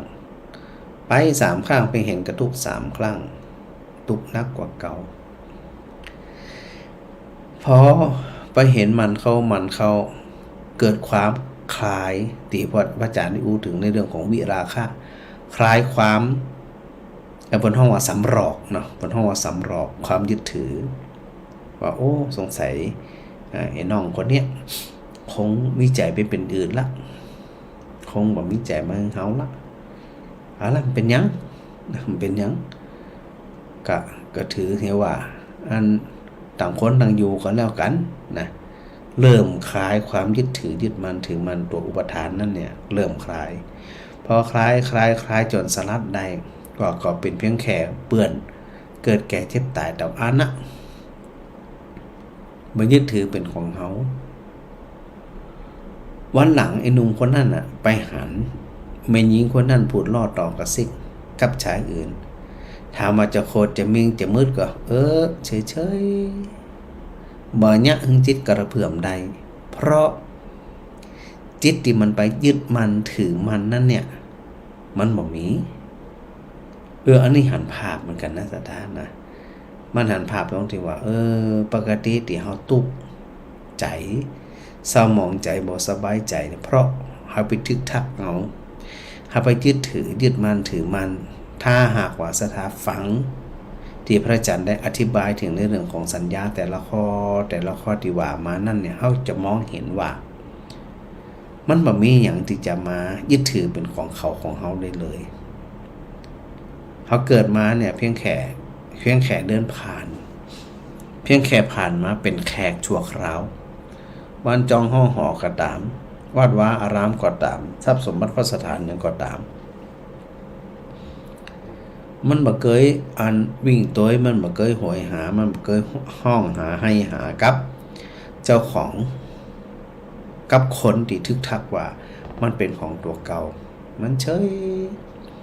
ห่างตากับบ่แลแต่คนที่บ่มีความเข้าใจก็ไปยึดถือพอไปยึดถือแล้วมันตุกเหมือนกับไอ้หนุ่มดีพระเจ้าได้ตรัสเปรียบเทียบไว้ให้ฟังนั้นว่ามันตุกจะได้ ในสัพพะโลเกอนาภิรตสัญญานั่นเนี่ยคือการตีบ่ยึดมันถือมันนั่นหมายความว่าละอุปาทานทีนี้ในตัวอุปทานที่ว่าเนี่ยมันคือไอ้หยังอันนี้น่าสนใจนะมันก็สถาอันที่เปิดได้กล่าวไว้ตรัสไว้ว่าตัวอุปทานมันเป็นไอ้หยังจะได้ถึงว่าเป็นอุปาทานเพราะว่า อุปาทานก็คือความยึดมันถือมันบ่หัวจะยึดจะได้กระจ่างซึ่งพระองค์ได้ตรัสไว้ว่าต่ออุปทานก็คือการเข้าไปยึดมั่นถือมันใน4ประการดังต่อไปนี้สถานลอง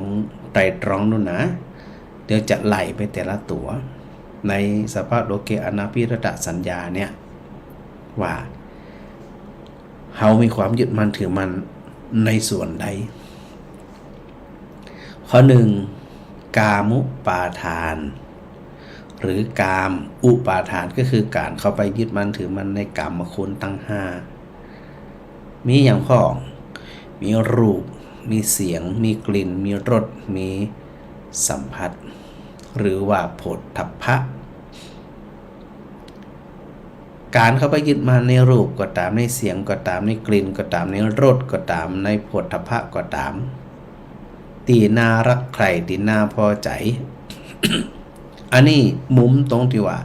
น่ารักใครน่าพอใจแสดงว่าเขาชอบมันก็เขาชอบเสียงเขาชอบรูปงามๆชอบเสียงเพราะๆชอบกลิ่นหอมๆชอบรสที่มันอร่อยแล้วก็สัมผัสที่หนุ่มนวลพอเขาไปยึดสมมติว่ามันเป็นในแนวทางของอิทธารมอารมณ์ที่น่าปรารถนาเขาไปยึดอย่างกระตามรูปเสียงกลิ่นรสสัมผัสนี่นะว่ามันจะต้องเป็นที่อีตลอดไปแต่ความเป็นจริงมันปรากฏขึ้นว่ารูปเสียงกลิ่นสัมผัสตัวใดก็ตามมันล้วนแล้วแต่ถูกกฎแห่งไตรลักษณ์เขาครอบงำแน่นอนก็คือความบ่เที่ยงแท้สิ่งที่เฮาบ่อกบ่ใจเพราะมันบ่เที่ยงแท้มันหลุดไปหายไปจากไปพลักไปยิ่งฮักยิ่งห่วงยิ่งหวงมันก็ยิ่งทุกข์ในสิ่งที่เฮาต้องการให้มันอยู่กับเฮาแต่ว่ามันบ่อยู่ อาจจะได้มันมาอยู่มันจะมีไอ้อย่างพ่องที่จะอยู่กับเฮาไปตลอดมันจึงจะมีแต่เฮาไม่ยึดถือยึดมันถือมันว่ามันต้องมีมันต้องเหมือนมันต้องอยู่กับเฮา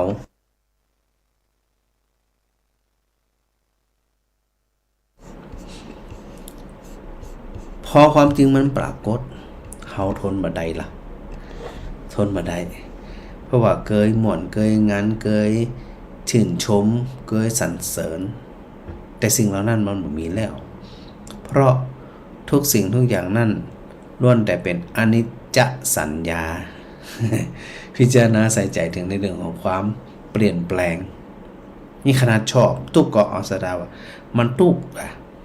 มันตุกถ้าเฮาไหลไปโดยแต่เนี่ยมันตุกตั้งแต่ไปแสวงหาละเพื่อที่จะได้มาครอบครองได้มาแล้วแทนที่มันจะเบาใจโล่งใจสบายใจสุขใจมั่นใจเป็นภาระในการคุ้มครองดูแลรักษาแหมโอ้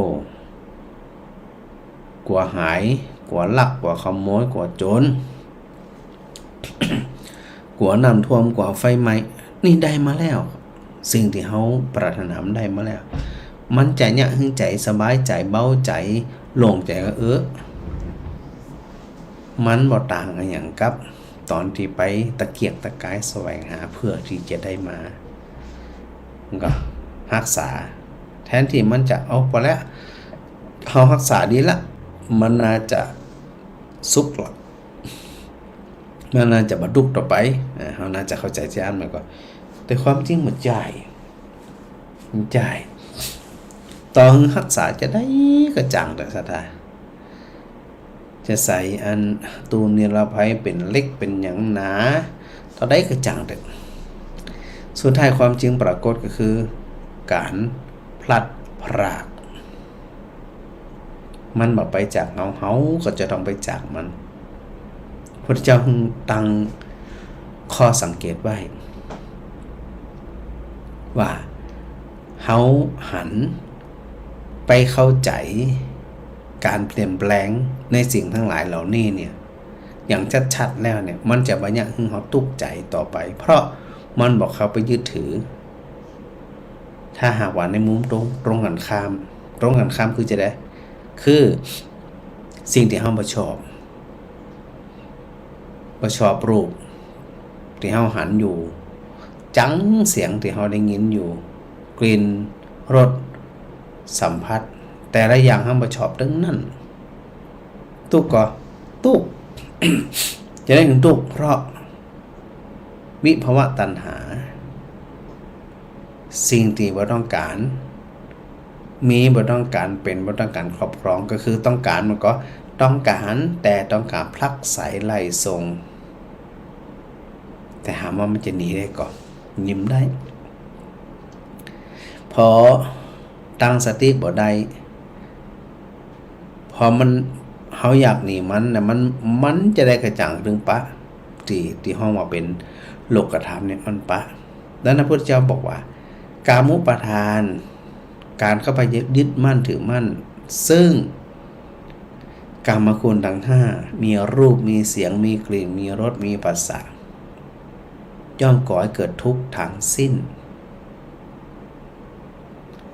ลองมาพิจารณาตัวเฮาเก่าว่าบางสิ่งบางอย่างครอบครองเนาะรูปก็ดีเสียงก็ดีกลิ่นก็ดีรสก็ดีสัมผัสก็ดีเนี่ยโดยปุถุชนทั้งหลายต้องการตามตัวเองพึงพอใจ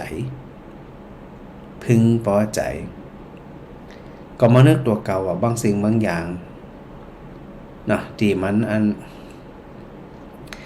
เนี่ยคือตัวเฮาทั้งหลายเนี่ยกลับมาคิดมาเกลียดมาแค้น นั่นแสดงว่าตัวเฮาเองกำลังไปยึดถือกำลังไปแบกกำลังไปหามเหมือนกับคนที่แบกท่อนมัดมันก็มัดเฟียงเนี่ยสตามัดเฟียงมัดฟางมัดเศษหญ้านี่นะเดี๋ยวมันแห้งๆนะแหล่งนี้นะแล้วก็จุดไฟเผาลำบนฮ้อนอยู่ไหนอ่ะตากแดดก็ฮ้อนแล้วซ้ำไฟมาไม่เฟียงไม่ฟางตัวเก่าอ่ะ ห่อนขนาดเลยมีคนจำนวนบ่น้อย ต้องการที่จะให้ไฟนั้นมันดับ โดยวิ่งคิดว่ายิงวิ่งน่าจะอันห่างจากไฟมันน่าจะเย็นลงละการกระทำของคนบางคนเนี่ยบ่ต่างอย่างกับคนที่แบกมัดเฟียง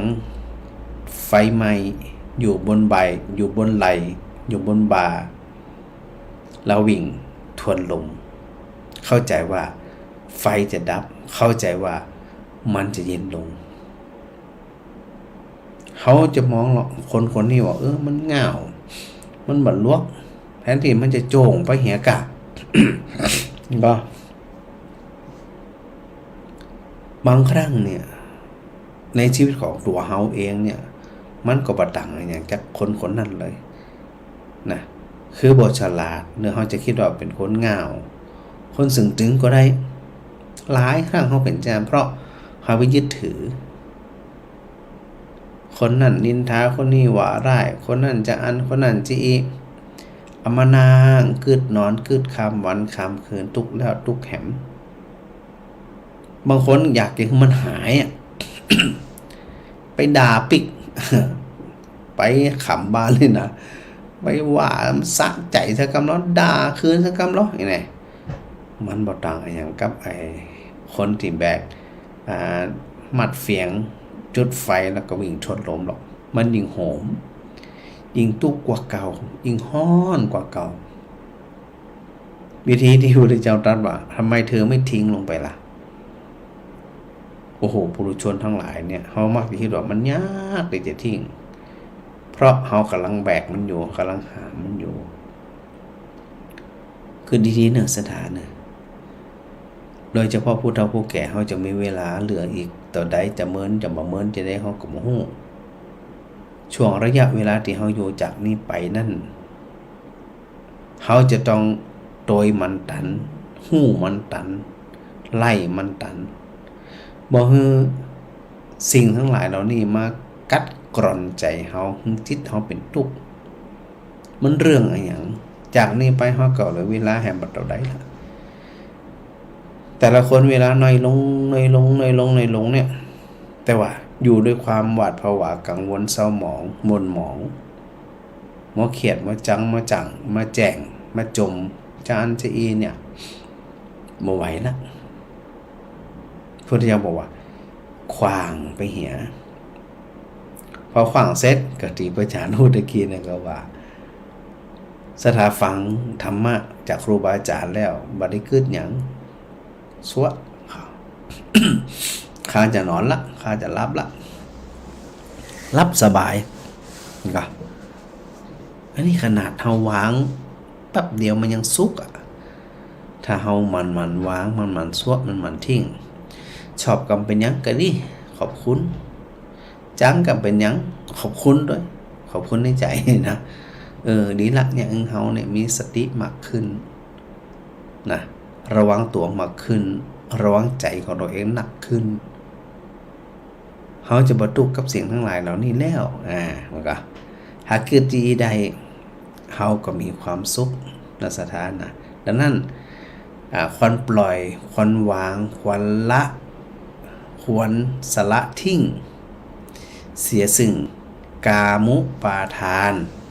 นะสถานะอันนี้คือตัวแรกส่วนตัวที่สอง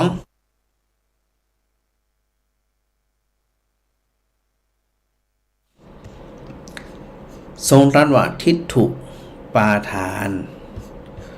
ความยึดมั่นถือมั่นตามทิฏฐิตามความเห็นตามทฤษฎีตามลัทธิตามคำสอนต่างๆตัวทิฏฐิในที่นี้เป็นมองถึงในเรื่องของมิจฉาทิฏฐิคือความเห็นที่ผิดพอมีความเห็นที่ผิดเนาะในคำสอนแบบผิดจริงๆเนี่ยคำสอนในทางพุทธศาสนาเป็นสิ่งที่งดงามแต่ตัวทิฏฐิหรือความเห็นของเขาเนี่ย ไปบ่ถึงหรือบ่อยากไปถึงมันก็เลยเนี่ยมีความคิดเห็นเป็นไปในทางที่ยิ่งเป็นการซ้ำเติมให้จิตของตัวเก่านั่นมีความทุกข์ยิ่งขึ้น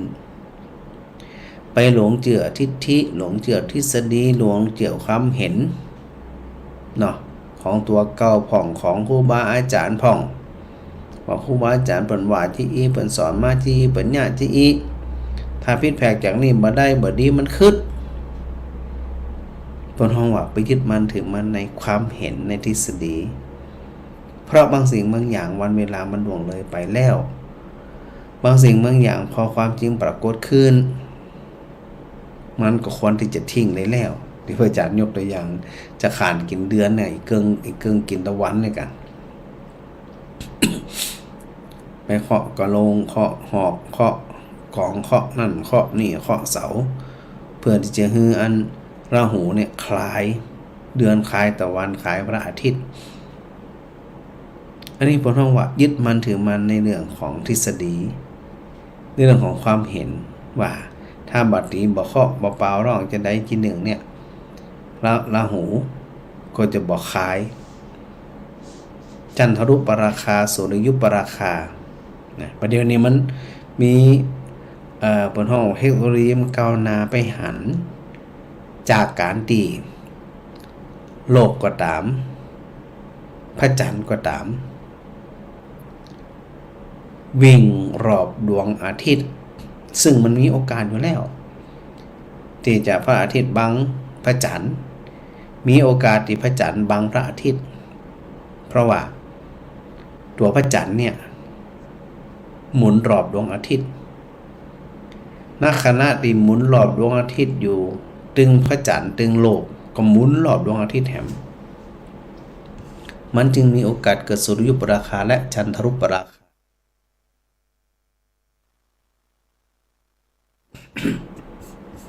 ถ้าเฮาเจือตามนั่นเฮาก็เหมือนเดิมน่ะไปเคาะกะลาเคาะเสาเคาะไม้เคาะอย่างต่างๆเหมือนเดิมเนี่ยไอความคิดเอาเนี่ยความจริงมันปรากฏมันคนที่จะเปลี่ยนความคิดได้แล้วถ้าใครมาทำโคตรเนอะมืดเนอะบัดดีเนอะคึดเนอะท้องยะนะ ก็ตัวเองไปยึดถือเองอะพอยึดถือก็แย่ศรัทธาที่พระอาจารย์อู้ถึงว่าอันได้อู้หลายเตือเนาะก็อู้มันศรัทธาญาติโยมทั้งหลายเนี่ยโดยเฉพาะสุภาพสตรีเนี่ยเป็นไอ้หยังกับองค์บ่ฮู้นะองค์หลงถือองค์ถือเทพบ่ฮู้นะศรัทธานะเวลาเราไปศึกษาคำสอนโดยธรรมชาติเนี่ยอันนี้ก็อู้กันมันเหมือนกันนะก็คือเนี่ยจะได้ให้จิตของเขาเป็นอิสระปราศจากการครอบงำบ่ว่าจะครอบงำด้วยเทพหรือครอบงำด้วยองค์ยังกระจังเด้อจะได้ถึงยอมจิตใจของตัวเองเป็นองค์เป็นเทพ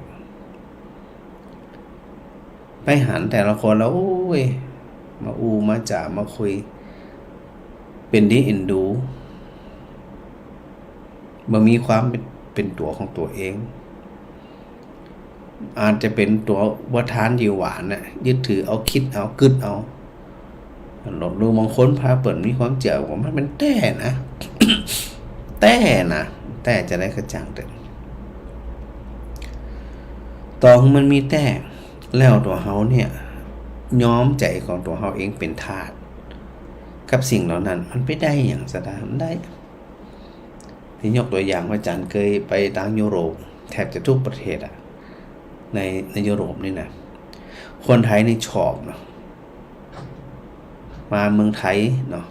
ก็มาคืนครูขันครูครอบครูสปะสปัน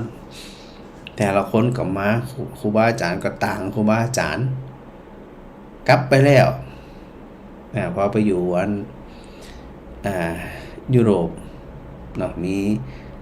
ครอบครัวอยู่ที่ยุโรปนี่นะเอาความเจือเอาทิฏฐิปาทานเนี่ยเข้าไปถือองค์กันถือเทพกัน สุดท้ายต่างคนต่างถือ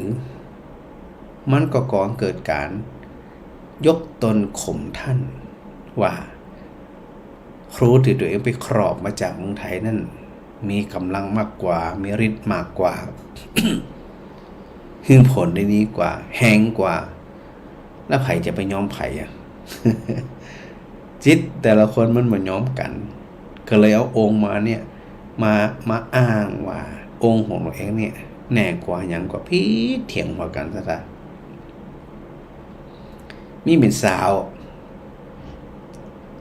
วองค์นี่นะแต่ละคนแต่ละองค์จะเหมือนกันนะเพราะมโหรติ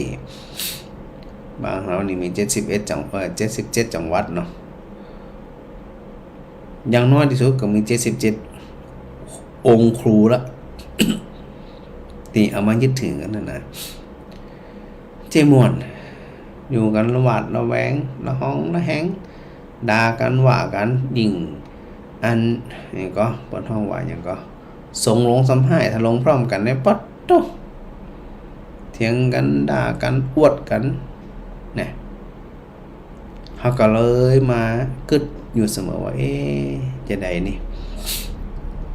จะได้ถึงสถานต้องทะเลาะเบาแวงถ้าหากว่าถือเทพจะแต้เนี่ยเทพก็คือมีหิริในโอตตัปปะเทวดาเนี่ยเทวธรรมเนี่ยมีความละอายต่อการกระทำกรรมโอและความคิดอันใดที่บ่ถูกบ่ต้องอายต่อหน้ากับบัญญัติรับหลังกับบัญญัติโอตตัปปะความเกรงกลัวต่อบาปกรรม พอมีโอตตัปปะแล้วจะกล้าทำในสิ่งที่บ่ดีก็จะใจปากของตัวเองเนี่ยไปกระแทกแดกดันไปเสียดสีไปนินทาคนอื่นเนี่ยได้ก็มีเพราะมันมีหิริและโอตตัปปะอันนี้เป็นห้องว่าถือเทพโดยแท้จริงถือเทวดาเป็นที่พึ่งแต่ในความเข้าใจทิฏฐิของตัวเก่าเนี่ยกลับกลายเป็นว่าเทวดามีฤทธิ์มีเดชจะไปลืมนะเทวดาก็อาศัยบุญเหมือนกันเทวดาดีก็มีเทวดาพาลก็มีนะแล้วนับจะได้เฮาถึงเอาความหวังเฮาไปฝากกับเทพกับองค์กับเทวดาทั้งหลายเหล่านั้นพอทะเลาะกันมันเข้าเนาะนักขึ้นวงขยายวงกว้างขึ้นก็มองเห็นโทษว่าจะได้ถึงจะยกเลิกครูเนี่ยปลดขันครูเนาะเนี่ยที่จะถึงของขันจะต้องกลับมาบานกะมายกกะเลิกกะเดี๋ยวคนที่ตัวเองไปยกขันขอบครูมาเนี่ยก็บ่พอใจแฮมถ้าบ่พอใจยิ่งบ่พอใจยิ่งโคตรยิ่งเกลียดยิ่งบ่ต้องนับถือซะท่าเนี่ยนับถือได้จะให้ขี้มืดขี้โคตรขี้เกียจมันนับถือเนี่ยยังไงพระอาจารย์ก็บอกว่าถ้ามันมีปัญหาที่นะเอาไปขว้างในแม่น้ำลายมันขว้างเลยเอาองค์ครอบขันครูที่ครอบมาเนี่ยเอาไปลอยเลยสถาก็ทำใจบ่ได้อยู่ดีฮะไม่ได้อย่างพระอาจารย์มันไปดีอย่างเอาเปิ่นมาแล้วแล้วกันสรุปแล้วไผคุ้มครองไผเราต้องรักษาเปิ่นที่ดีก็แสดงว่าเฮารักษาขันครูนะก็ไม่ใช่ขันครูรักษาเฮาสักกรรมใจก็อยากสลัดใจก็อยากจะทิ้งเพราะมองเห็นความวุ่นวายที่มันเกิดขึ้นก็มาปรึกษากัน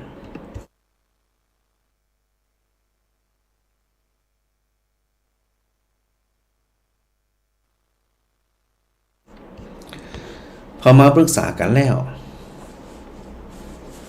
ก็มีความลงเอยว่าเนี่ยจะได้พระอาจารย์มันถือมาแล้วครอบมาแล้วขึ้นขันมาแล้วนี่ยังไงเอาไปขวางกับกลัวเนี่ยกลัวมันคึดกลัวมันจ้ากลัวบัดนี้จะอันจะต่อตัวเองในครอบครัวตอนน้ำมันเนี่ยบ่คึดแต่ตอนจะเอาไปขวางนี่คึดละกลัวพระอาจารย์ก็เลยว่าเอาก็แล้วกันนะศรัทธาเอาไปลอยเลยเอาไปขวางเลยนะถ้าหากมันจะมีเพจมีภัยจะได้เนี่ยบอกมาหาพระอาจารย์เพเนอร์ไป เป็นครูเป็นหยังองค์หยังกระจ่างแต่มาฮือพระอาจารย์เพะพระอาจารย์ยินดีเจรจาฮือ กระปากันเพราะมันเป็นอย่างหรอเปิ้นกำเป็นตัวกำเป็นอยู่กันอย่างมีความสุขมากขึ้นไอ้ตัวที่ทุปาทานความยึดมั่นถือมันในเรื่องของทิฏฐิในเรื่องของสิ่งของเราทั้งหลายเหล่านี้ถ้าบ่เข้าใจเนี่ยมันจะเนี่ยเขาเนี่ยเขาหลกเขาพงติ๊กอ่ะพยายามนึกถึงคำสอนของพระพุทธเจ้าพระยงโหอาศัยพระมหากรุณาคุณของพระองค์เนี่ยคอยตรัสคอยพร่ำคอยสอนคอยเตือนว่าตัวจิตของเธอนั่นแหละปรับมันเป็นอิสระเถอะปรับเป็นอิสระเลยบอกไปยึดมั่นถือมั่นในความคิดเห็นในกรรมอูของคนอื่นมองเห็นชัดเจนว่าขณะนี้จิตเขาปลอดโปร่งโล่งเบาสบายวางเรื่องราวต่างๆที่คิดมาแล้วมันบ่ถูกต้องวางเหียสัวเหียความเห็นกองเกิดเป็นทิฏฐิตัวเก่าสัวเหียวางเหียสุขใจก็สดาว่าสุขใจเลยที่นี่ปล่อยไอ้ยังจะเป็นกับเป็นข้าจะรับละสบายคนห้องว่าวางความยึดมั่นถือมั่นลงไปข้อที่3ศีลปตุปาทานการเข้าไปยึดมั่นในศีลในพรตอันนี้ก็น่าห่วงภาษาดาเนาะน่าห่วงคือรักความประพฤติข้อปฏิบัติแบบแผนระเบียบวิธีขนบธรรมเนียมประเพณีหรือลัทธิวิธีต่างๆว่าจะต้องเป็นจะอ่านจีจะอ่านถ้าบ่ทำจีจะอ่านบ่ได้เพราะเพิ่นทำสืบๆกันมาถือสืบๆกันมาปฏิบัติผิดๆกันมาอย่างงมงายบางคนก็บอกมันเป็นเรื่องของขลังมันเป็นเรื่องของความศักดิ์สิทธิ์ไปลืมหนาพระเจ้าได้ตรัสถึงความสัมพันธ์ของเหตุและผลมันจะศักดิ์สิทธิ์จะได้อะมันจะขลังจะได้อะจิตต่างหากเป็นตัวกองเกิดความขลังความศักดิ์สิทธิ์เขาไปมองหันแล้วโดยเฉพาะชาวพุทธไทยของเขาเนี่ยสถานะเขามักจะมีความคิดแบบแปลกๆมีการกระทำแบบแปลกๆพ้นไปจากความถูกต้องตามหลักของพุทธศาสนาคือตามหลักแห่งความเป็นจริงธรรมเนียมประเพณีบางอย่างมันเป็นเรื่องของความงมงายมันเป็นเรื่องของการทำสืบๆกันมาบางอย่างนะไม่ได้ว่าทั้งหมดพอยึดถือจีอีเนี่ยมันก็ยิ่งถลำลึกลงไปยึดมันถือมันในศีลในพจน์ในเข่งความเข่งครัดอย่างต่างๆซึ่งมันเกิดขึ้นมาในก่อนพุทธกาลสมัยพุทธกาลแม้แต่ปัจจุบันนี้ก็มียึดมาในศีลพรตว่าตัวเองเนี่ยสามารถยืนตากแดดนั่งทำสมาธิบนกลางแดดวันค่ำสถาโดยเฉพาะคนไทยถ้าไปหันไผญาติอีเนี่ยทุกเจ้าก็ตามไผก็ตามโอ้ยเลื่อมใสตายเอาเปิ่นเขาถ่าเปิ่นเอาแต้ฮะเปิ่นเป็นคนศักดิ์สิทธิ์ฮะมันจะไปศักดิ์สิทธิ์จะได้หนังตากแดดมันลวกอะ มันห้อนจะตายไม่หนังตากแดดนี่ฮะ แต่ในความทั่วไปของเขาเนี่ยมันได้โอ้ยยกมือไปกราบแปดตีนบุญละมันห้อนเป็นหนังอย่างนั้นนะห่มเปลือกเปลือยเนี่ยหนังพอเป็นวัดเป็นใครมาถามมาเป็นวัดเป็นใครมีโอกาสมันก็มีกะเพราะว่าตราบใดยังรูปร่างกายเนื้อหนังมังสามันยังมีอยู่มันก็มีโอกาสป่วยมีโอกาสแค่เพราะไปฝืนธรรมชาติ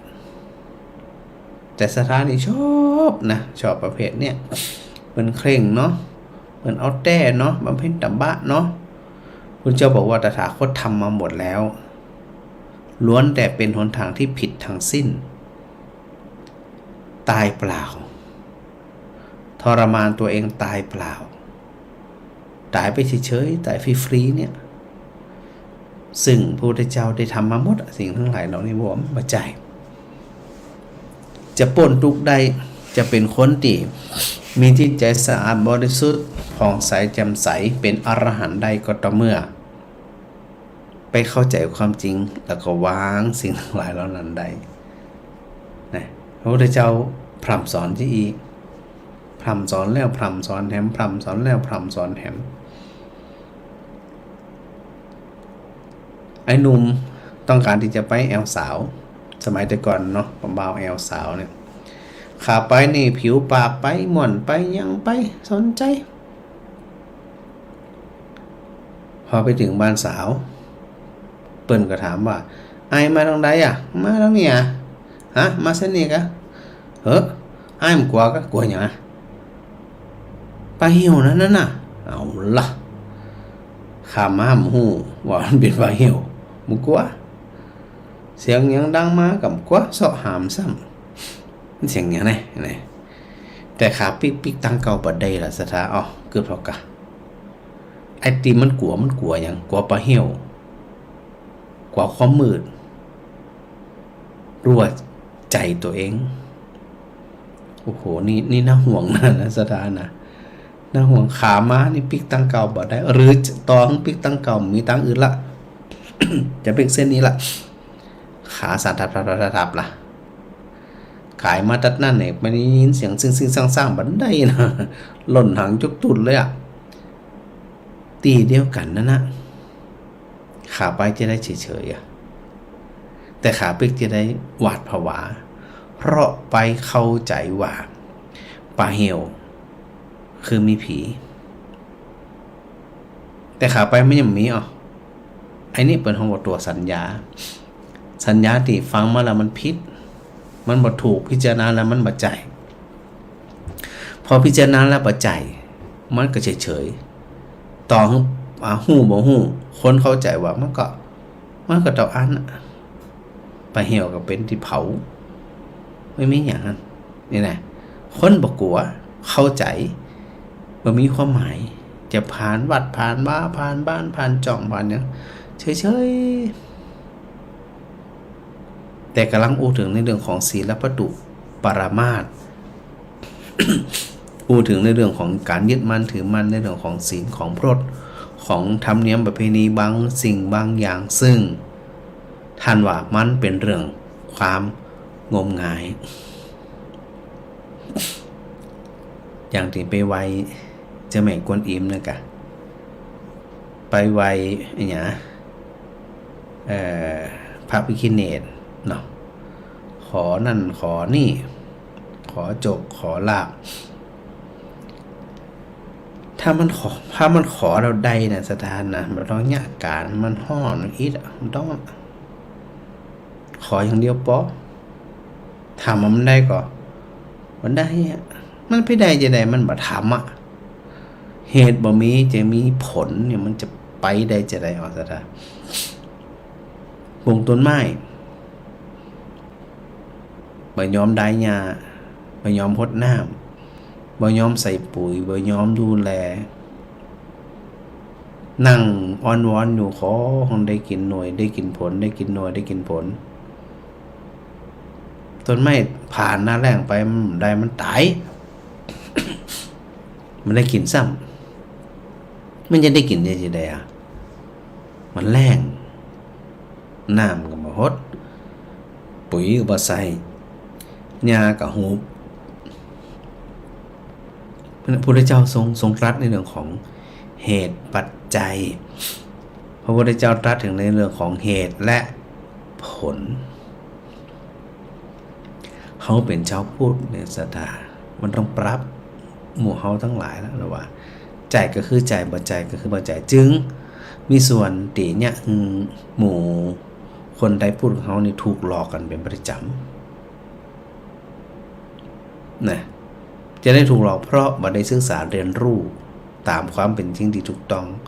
เอาความหวังของตัวเองไปฝากในสิ่งที่มองบ่เห็นไปยึดมั่นถือมั่น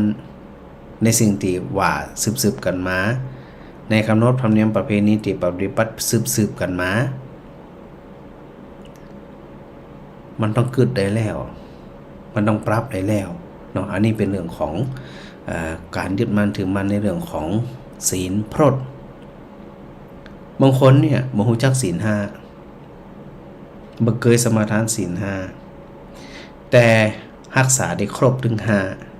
5ละเว้นได้ทั้ง5ข้อได้ชัดเจนอันนี้บ่ทำแบบสืบๆกันมาแต่ทำจริงปฏิบัติจริงหันจริงหูจริงทำได้จริง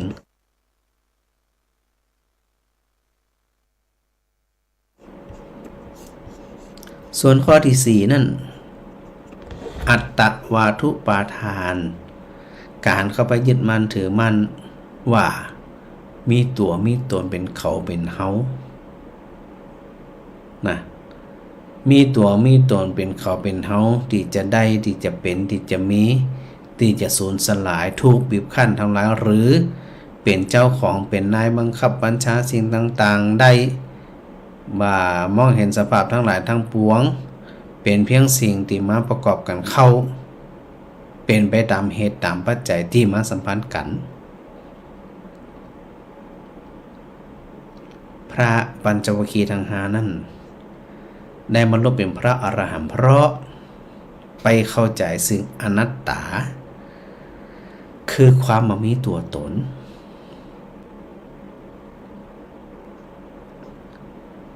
อนัตตสัญญาเนาะวันก่อนได้ในเรื่องของการพิจารณาเห็นความบ่ใจตัวบ่ใจตนถ้าไปยึดถือบ่ได้มันตุกเหมือนนั่นแน่นอนเพราะมันยึดถือในทางที่ในทางผิดในทางที่บ่ถูกต้องพอมันผิดมันมาถูกต้องแล้วมันจะเนี่ยคือการประพฤติปฏิบัติการดำเนินชีวิตเนี่ย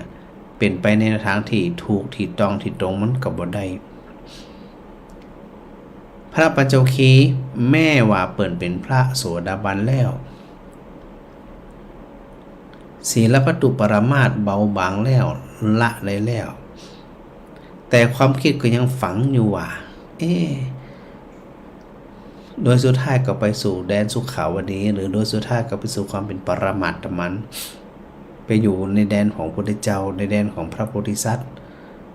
คิดไปจานแหมถ้าเป็นจะอ่านมันก็กลับมาเกิดแก่เจ็บตายเกิดแก่เจ็บตายจะเนี่ยเราจะสลัดป้นเสียซึ่งการทุกข์ครอบง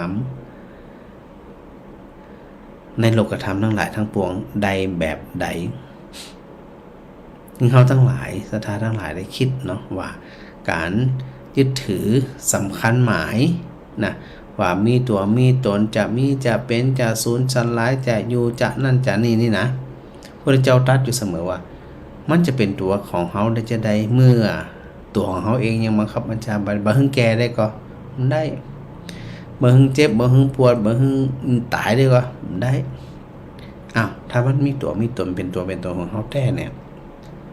มันก็จะต้องบังคับบัญชาใดกะเนี่ยนักศาสนาเนาะมันต้องบังคับบัญชาใดกะนี่นะดังนั้นเนี่ยในส่วนของที่พระอาจารย์ได้อูถึงในเรื่องของสัพพะโลเกอนัพพิรตสัญญาที่อันพุทธเจ้าได้ตรัสประทานให้กับพระอานนท์แล้วก็ไปอธิบายให้กับพระคิริมานันท์ได้ฟังจะไปลืมข้อสังเกตนะโดยเฉพาะข้อที่2ว่าพระคิริมานันท์เปิ้นฟังจะได้ถึงได้เข้าใจแล้วก็คลายความยึดมั่นถือมั่นมองเห็นทุกสิ่งทุกอย่างว่ากราบสาธุเจ้าท่านพระอาจารย์ดร.ตีธีรกุลสาธุครับทักทายกันมาทุกคืนเลยนะครับขอบพระคุณเป็นอย่างยิ่งครับโยมคำสุขโยธินนมัสการพระอาจารย์มาโยมสุนันทากาดีนะได้นมัสการพระจีแล้วก็ท่านพระอาจารย์พระครูสมุวิสุวัตนะครับวรกิจโจสาธุครับที่ได้แจ้งการรับฟังชัดบ่ชัดเนาะขอบคุณจ้าหลายนะครับเนอะ อันต่อไป ต่อไปก็เดี๋ยวอาจารย์ดูก่อนไล่ไปทีละขัน2ทัน หายไปกับมีนะโยมเพนกาฟังนะสาธุสาธุพระอาจารย์เจ้าสาธุตัวเนอร์แม่ดงนะแม่ดงการวัสการพระอาจารย์ฟังตลอดบางครั้งติดงานก็มาฟังย้อนหลังได้หมดนะสถานนะฟังจะได้ก็ได้ โยมต้อยกรุงเทพฟังจากกรุงเทพเนาะสาธุสาธุพระอาจารย์มาสาธุโดยโยนเทียมฟ้าคำป่าแล้วนี่สถาบันแปะดอนตันชัดเจนดีสาธุนะสาธุสาธุท่านสรบุญศรีทรงศรีแม่บุญศรีกะ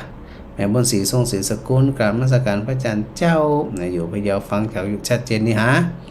เชื่อมสัญญาณไปที่พะเยาด้วยกาวนี่ สถาพะเยาหายแซบเนาะมาโทรมาเลยเนี่ยสถาพะเยานี่นะ อันนี้หลวงเน้นวัดป่าแดงเนาะชัดเจนดีครับสาธุโลกสาธุสาธุโมทนาสาธุโดยนะแม่เทียนแก้วหนองย่างอันนี้กิได้โทรเข้ามาในรายการแล้วเนาะสาธุชัดเจนดีสาธุโดยนะปอยงหยุดมณีวานมาสการพระอาจารย์ครับโยมพรติตาพรหมดภัยนั่นนี่ก็ฟังพระอาจารย์จากกรุงเทพเหมือนกันนะอยู่กรุงเทพแม่พิสมัยเขื่อนคำแสนนะพระอาจารย์ชัดเจนดีเจ้านะเดี๋ยววันที่12เจ้าปงยังโคกจะรอฟังเทศเนิ่น อาจารย์จะไปเทศตีอันนาวัดปงยังโคกนะวันที่12ยมพรบอกว่านานๆจะได้เจอตัวจริงสักทีนะก็คือมีโอกาสได้ออกรายการสดก็นานๆทีเหมือนกันอย่างที่พระอาจารย์ได้บอกอยู่เสมอว่างานมันเยอะงานมันมากทำไม่ทัน2 ชั่วโมงนี่ก็ไม่น้อยนะ แล้วก็มีงานรออยู่เป็นตับเหมือนกันนะค่อยๆปรับกันไปตามนั้นเนาะ ป่อนพรัตน์มูลมาเนี่ยกันบันไดปากกันเหมือนละ เอากันได้ปะได้พบกันแม่บุญยืนจันทร์สุริยะเนี่ยเดี๋ยววันไหนวันที่7กะช่วงเจ้าช่วงอันก่อนเพลเนาะจะนำมาพบพระอาจารย์สาธุเรนเนอร์นโมสพระอาจารย์ฟังอยู่ นัสมันสีคำไว้นมัสการสาธุสาธุนะโยมก่อนอุมานมัสการพระอาจารย์เจ้าอันเมื่อใดเอานาตัวเองออกเนาะก็ปรับไปจะอันนั้นสถานะอันโยมแสงเวียนวงจันทร์นมัสการพระอาจารย์มาสาธุสาธุแม่คุณประณิสิพลางเนี่ยนมัสการพระอาจารย์เจ้านะเป็นเจ้าภาพพัดลมอันก็แขวนเพดานสาธุเลยเนอะแม่บ่ต้องการนมัสการเจ้าชัดเจนดีกว่าเจ้าชัดเจนวิทยุแต่ดังมันนี่ดังคนห้ากับเยาก็คานกะเปิดลิงก์สัญญาณแต่ดังวันนี้ดับไปเลยตรงนั้นกะเปิดลิงก์สัญญาณของพระอาจารย์ไปด้วยแหละเจ้าโอ้สถานที่ฟังอยู่พะเยาจังหายจังใหม่แปรนานนี่มาหันโทรมาหาดักแซบหันน่ะพะเยาไม่เคยรู้กระถางนั่นแหละกันน่ะกะหันดักแซบนี่แน่ก็เลยโทรเจ้าก็เลยมั่นใจสงสัยรับหมดละก้ายกะมารับแฟกเฟซเจ้าก็ต้องโทรข้อความไปแล้วนิวว่าหายอยู่บ้างเจ้าหันอยู่เจ้าเจ้าสาธุแม่เจ้าสาธุเจ้าฮัลโหลพระอาจารย์ไม่เกิดท่านพระครูเห็นว่าอันนี้ไผยายเมียงลีเจ้าลำพูนเจ้ายายอย่างก็ยายคำกะเจ้าเอาอยู่บ้านไหนอยู่บ้านห้วยแหนหมู่9เจ้าลำพูนบ้านห้วยแหนอยู่ลีกะเขาว่าปฏิบัติการไม่ได้มาแล้วปีวันนี้เป็นไรปกติบัติดเลยอีเจ้าว่าจะชวนน้องลอยไปเอวสักเที่ยลำปางนี่นะหมาเถอะนะลำปางนี่แจ๋ฮ้อนเจ้าอันน้องลอยมันเป็นคนอันนี่อะอย่างก็คนไหนบ้านอย่างก็ในภายในเดาเนี่ย อ๋อ ใกล้ คือนาดาว ใกล้ที่แท้แล้วครูอยู่กะ บอกใกล้นะนาดาวเนี่ยก็บอกใกล้ไก่เจ้า พระจันทร์อยู่ในอำเภอเมืองแพร่แหม อ๋อ ไก่อยู่ เป็นกำลังใจให้เด้อเจ้าฟังตึงวันเจ้า ฟังตึงวัน คุณองค์เจ้า ดีละ เด้อเจ้า สาธุแม่สาธุ ฟังทุกตุนทุกองค์เป็นกำลังใจสาธุ สาธุเจ้าฮะแม่สายท้อง เจ้าขอให้ตาเจ้าอย่างนี้ต้องว่านะจ๊ะโทบัดติดนะฟังแล้วเนี่ยถึงบัดติดเลยเป็นซาวส์ก็สายเจ้าอีกแล้วก็ขอฝากอันกำข้าวกำกรที่สักบดนะเจ้า ได้เลยแม่ได้เลย กิ ว่าน นะ มา เจ้าขออนุญาตเจ้า เจ้า คนว่าพระจันทร์อยู่ฟ้าเป็นเหยื่อล่าหูปะเย็นอยู่หูมันอยู่หูถูกซ่อม คนอยู่ร่วมกันยังย้ายแวดล้อมคนยังเกิดนินทาเล่าซักพระเจ้าตุนหลวงตั้งอยู่ในวัดคนยังเล่าต้านนินทาปงใจเฮ็ดกะบุญหาแบบนาเว้นคนพลาบดีเข้าใกล้เขาจ้างเขานักคัดเขาหลายๆจังเอาตะควายก็ไปขี่เมืองบ้าน อืม ขี้คันอยากไล่มีคนสงสารขี้คันอยากยานต้นจังน้ำหน้าอึ้งกำลังเมาจิ้นเน่ากำหนอนงูเห่าปังปอนใกล้กันบ่ได้จินชักเรือนกับแค่ไม่ใจบ่ดีเอาไปลูกซิดงูเห่าจงอางซับตัวมีพิษจังหูต้องมีภัยคนชั่วคนร้ายหลีกนี่ไกจังหูเป็นภัยโทษมาถูกต้องโทษมาถูกต้องจ้า สาธุ เจ้า สาธุเจ้า ตั้งใจนะเจ้าสาธุสาธุเจ้า เจ้า วันพัดหน้าถ้าว่าอาจารย์ออกจะเอาหัวอกทุกเจ้าให้กับอกทุกหลวงเจ้า ได้เลยเจ้า เจ้า สาธุ จำไว้สาเจ้าสาธุเจ้า เจ้า ท่านแม่สายท้องเป็นอันก็เก่งหมูนี่เนาะอืมฮัลโหลฮัลโหล เจ้านมัสการเจ้า เจ้าไผดินไหน อันนี้อันFCคนใหม่นะเจ้า นั่นแน่แม่ยัง โทรแม่ดาวเรืองเจ้า แม่ดาวเรืองอยู่ตั้งใด อยู่สันทรายยังใหม่เจ้า โอ้คนสันทรายสันทรายแม่ฟังจากคลื่นไหนแม่ให้แม่ดาวเรือง แม่ดาวเรืองเจ้า จะแม่ฟังคลื่นไหนคลื่นใด ฟังขึ้น104เจ้า อ๋อของพันพระ ฟัง จาร ชั ย์ ด พระ เจ ครู นดีเจ้า วิสุวัตเจ้าชัดเจนดีอี ชัดเจนอีฟังชัดเจนจัดดีอะเจ้า FC คนใหม่นี่กำลังมาฟังก็เขาว่าจะได้ ฟังเหมือนมาละแต่โทรบัตันเปิดเจ้า ดี ฟั แล้ ง ว ฐานอาจารย์น่ะโอ้มีประโยชน์ดีเจ้า เจ้าเกิดฟังกันพระเจ้ากะ เปิ้นอันเทศกันเองดี เจ้า เข้าใจดีเจ้า เนี่ยเป็นเปิ่นเป็นป้องสถานญาติโยมยำค่ำยำคืน กัง นี่ มี กะ ไฟนะกะลังตันเปิ้นกะกะลังจะได้โทรหากันนะคะอาจารย์เนาะ ได้เลยแม่ได้เลย ท่านอาจารย์อยู่วัดไหนเจ้าขอ อา ถาม จารย์อยู่วัดอุทุมพรบ้านท่าเรือ วัดอะไรอย่างก็เจ้า วัดอุทุมพร อ๋อ อุทุมพร ลำปางแหละ ลำปางหนา ลำปางหนาวหนามันแบบบางมันหนา บา เนาะ งอ่ะมันจะมีบางขนาดเมตรเป็นยังหนาถึงนั่นน่ะมันจะมีบางสักอยังอ่ะ วัดปทุมพร เจ้าอุ แล้วหวังว่าจะได้ไปอยู่เนาะจะได้ไปหาอยู่เนาะ ได้เดี๋ยวมีโอกาสได้ปะได้พบกันนะ โอ แม่ กา เนาะ สหน้าค่ะจะได้ไปหาได้ไปตามตัวอยู่เนาะ เจ้า ขอบคุณหลายๆเนอะที่โทรติดเนี่ยเป็นบุญเป็นวาสนาเจ้า สาธุเจ้า ก็ต้องขออภัยสถานญาติโยมหลายคนหลายท่านโทรมาแล้ว อันบ่ได้ฮับก็มีนะสถานนะนักหนาจับปานเนาะต้องขออภัยด้วยห้ามแม่ค้ามแม่ค้ามแม่ค้ามฮัลโหลฮัลโหล สวัสดีค่ะ เจ้า ว่าจะได้ก็นึกว่าบัตรไอ้ที่คุณเจอตัวจริงอีก ตัวจริงกับว่านี่คนจริงเหรอ ท่านหายไปมัน กินข้าวกัน หายไปมันจองหลังๆนี่นะการมันหลายแหม่การมันหนักกันเลยหายไปห้องงานละกะ